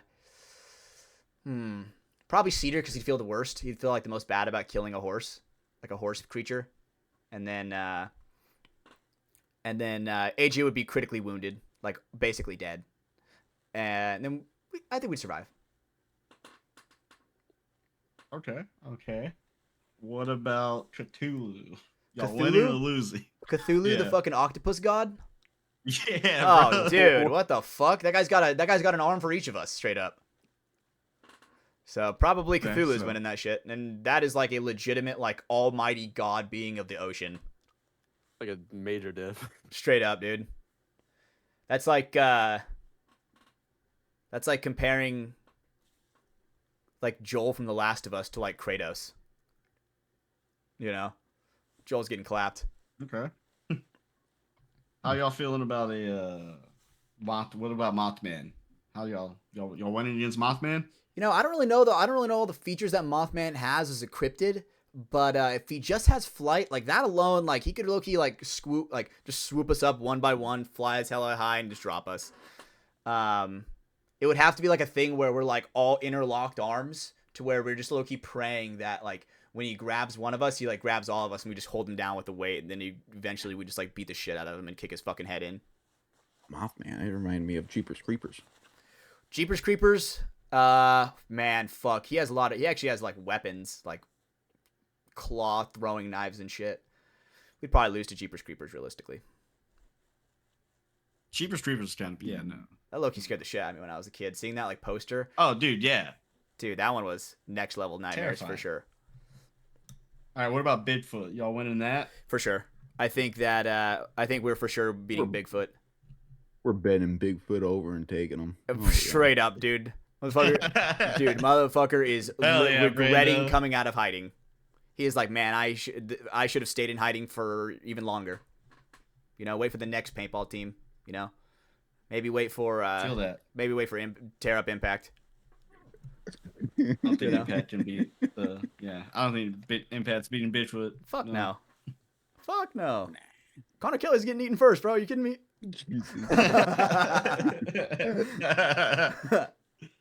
They would probably confuse him as a young adolescent animal or something. like non-threatening, they'd actually leave him for last. You know. But those are great questions, bro. You got any more? Yeah. I was not expecting that. Let's see. Yeah, actually, the last one I got for you, Hatch. All right. You're stuck in a cabin. Oh, Skinwalkers, surrounded by skinwalkers. Sacramento deaths are gone. You need one guy to make a run for it so y'all can survive. One Who are guy? y'all voting you out? One guy's got to run first, and then y'all can try to make a run for it. As like a distraction or to get away? Yes, as a distraction. They are gonna die. Come on, Hatch. Okay, well, does it matter on the size? Like, if they're like feeding on him, like if I send a bigger person out there, are they going to like feed on him longer? Basically, he's gonna run. They're gonna chase him for a bit. They're gonna kill him, and then they're gonna chase all you guys down. Damn, I would How does if we were eating him. There's only one answer. I would say AJ, right? I would say AJ to like go out there, distract. First of all, they would look at his toe in utter disgust, and then we get at least like 10 more seconds of running. And they'll look at his tattoo of Atlas on his arm, you know, and then be like, okay, you know what? This guy kind of knows ball. And then they'll kill him. And then we're already in the Left 4 Dead escape helicopter, you know what I'm saying? And then the fucking music plays, and we're out. You know, and it says like in loving memory of AJ. All right, 5,025 skinwalkers were harmed in the making of this film, you know? Oh, God. All right. It's bad. Sorry, there's one of my. I was with one of my buddies who is a New Mexico park ranger. Talking to him for a bit. So we're on the skinwalker thing right now. That shit is terrifying, actually. If y'all, honestly, it is. If you hear about that, but all right, who on y'all's team would be the first one to let it inside the house? Definitely not me. Mind you. Definitely. Getting tricked? Definitely not me. If one guy who would get tricked, one guy who's gullible, who would be gullible enough, or who'd get broken to letting the skinwalker in. And the hard thing is, everybody would assume Sacramento. everybody would assume it would be me, because I mean, Cedar. that's very valid. Cedar was in my mind. That is so valid. I think Cedar would let it in, because Cedar would be like, guys, the HVAC guy's coming in. And then he just lets in the fucking skinwalker. Not even the HVAC guy. Think about it. It'd just be like relatives, girl. They could turn into anything to make you be like, oh, we gotta open that, bro. If it's Yvonne, he's for sure opening the door. 100,000%. 100,000%. If I see my girlfriend out there, I'm first of all gonna be like, what the fuck you doing out in here in the cabin? This is the boys' night. Stop it. You know, that's what I would say. Get out of here. Yeah. Get out of here. I wanted to say Marvin, but I feel like he'd just shut himself away, like in a room. He wouldn't even be near a door. Yeah, I feel like Marv would be the first one on the ultra defense, being like, all right, board up the fucking windows. Like, I feel like he would be the first person on that shit, like, quick. This is what he trains for. So valid, bro. So valid. I think I'd feel the most confident with Marv. Like, oh yeah, you know, he's for sure at least choking out one skinwalker before, you know, the rest take him. Yeah, his Viking ancestry comes out. Oh yeah, you know, his hair grows out even longer, and it's like it automatically grows into the Viking braid. You know, no problem. Those are some fucking great ass questions, Anthony. I like that shit, bro. Yeah, dude. We have needed that, dude, so bad, because I was literally like, man, like, I missed the bloodlusted questions, right? Like, I feel like I haven't like talked about that in a long time, right? To where, you know, when we're talking about skinwalkers and, you know, stuff like that, and just what realistically the team could beat, you know, in a fight, like, those are the questions that really keep me up at night, if I'm being honest. Yeah, that's our Rome, bro. But you know, now that we're gonna start to close out, so one last question for you, Anthony. If every single human on the entire Earth was able to hear you through one conduit, what would you tell? And it would translate to whatever language that they know, but you have a microphone and you can tell the entire world one thing. What would it be? Be a cool person. Don't be an asshole. Hell yeah. Straight up, don't be an asshole, dude. I like that. Yeah, just don't be an asshole, man. Like, you can do a lot of cool things in life. It's way easier to be nice than to be an asshole. Actually, it's probably pretty easy to be a fucking asshole. It's because you just like shut people out. But it is hard to be nice. No, it's way easier to be an asshole than to just be the nicer person. For sure. And like, trust me, when you run an org, gotta be a nice guy sometimes. Yeah. Even when you're just like, the second they turn around, you're like, fuck you, bro. Yeah. Fuck you. Man, dude. So, Shit. yeah. Don't be an asshole. It's I good like that. times, good times. Just don't be an asshole, man. Be All cool. right. Be a nice guy. I like that. Takes you a long way. I got one more question. Anthony, you probably already know that this is the most important question of all time. What's your favorite color? Favorite color? I think I'm gonna have to go purple. Yeah, baby. Purple's a great Good choice. color. Purple. Good choice. Purple up. Purple. Yeah, straight Purple's up, my dude. favorite. Boom. Straight Yeah. up. Game recognized game. Hell yeah. Game recognized game for sure. Well, it was fun, boys. Right as we're closing out, Anthony, do you have anybody else that you want to shout out before we take off? Yeah, man. Shouts out my fam. Shouts out, Lastro Lopez always. Shouts out all the Oni boys. Shouts out Tanner and Sergio especially. Love Surge. Yeah, right there. Yeah, repping already. We need Surge and to then, come manage some shouts hard out- shit. Yeah, shouts out our sick ass sponsors. I Hate Paintball, all those guys. Great guys. Baked with Love. Yeah, Baked with Love's awesome. Go get some lemonades when you can. Uno's Jerky. Yeah, shouts. Yeah, all of them, man. Shouts out. We can't do it without sponsors. Sponsors are important. So Absolutely, And they then are. Anybody that's been a pit crew, show love to your pit crew, bro. Yep. Hey, I don't know. Only has a good pit squad. Yo, I Our agree. players. There were so Yeah. many of you, and now it's just like this is nice. The only thing you guys need to work on is legitimately like where it's like, okay, it's almost like man-to-man coverage where it's like, okay, Anthony, you would be working on me to where it's like every time I come off the field, you grab my gun, fill it up to where boom, just like stuff like that. Yep. Right. That's the only thing you guys need. That's it. Yeah. But other than that, you guys are Oh, great. yeah. Perfect. 100%. Yep. But all right, boys. Before we finally close out, we got to give our sponsors a little bit of love. Shout out to Welts Clothing, Scott, Stewart, and Corey. Got my sick ass blue shirt in. Brando's got the duck camo in. Duck camo. Hey, we're gonna be posting some sick content, and once we get out to the field, we're gonna take some photos with all our different whelp shirts, and we're gonna look great. Thumbnail is gonna be easy for us. You know what I'm saying? Second, Hormesis Paintball. Caden, you got a sick ass headband on right now. Shout out to Hormesis. Dude, I am very still eagerly waiting for the Iron Kids documentary whenever that comes out in 2035. But I'll be ready for it. I will be ready for it. Dan. Fuck Dan. I need you, bro. I need you, and I need that kind of content in my Come life. on, Dan. Right. But and last but not least, Capital Edge Paintball Park. The CPL is this weekend, so if you're listening to this on the public platform, you already missed it. But if you're listening to it on Patreon, like a good guy, we love you, bro. Thank you for all your support. And I don't know if I'm gonna go up to the Sepul. I don't know. Maybe I will. Maybe I won't. I don't know. But yep. Maybe. If you guys made it this far, love you guys. Thank you so much for watching. This is your boy Hatch, Brando Baird, Caden Spencer, and Anthony Hernandez. Love you guys. Bye.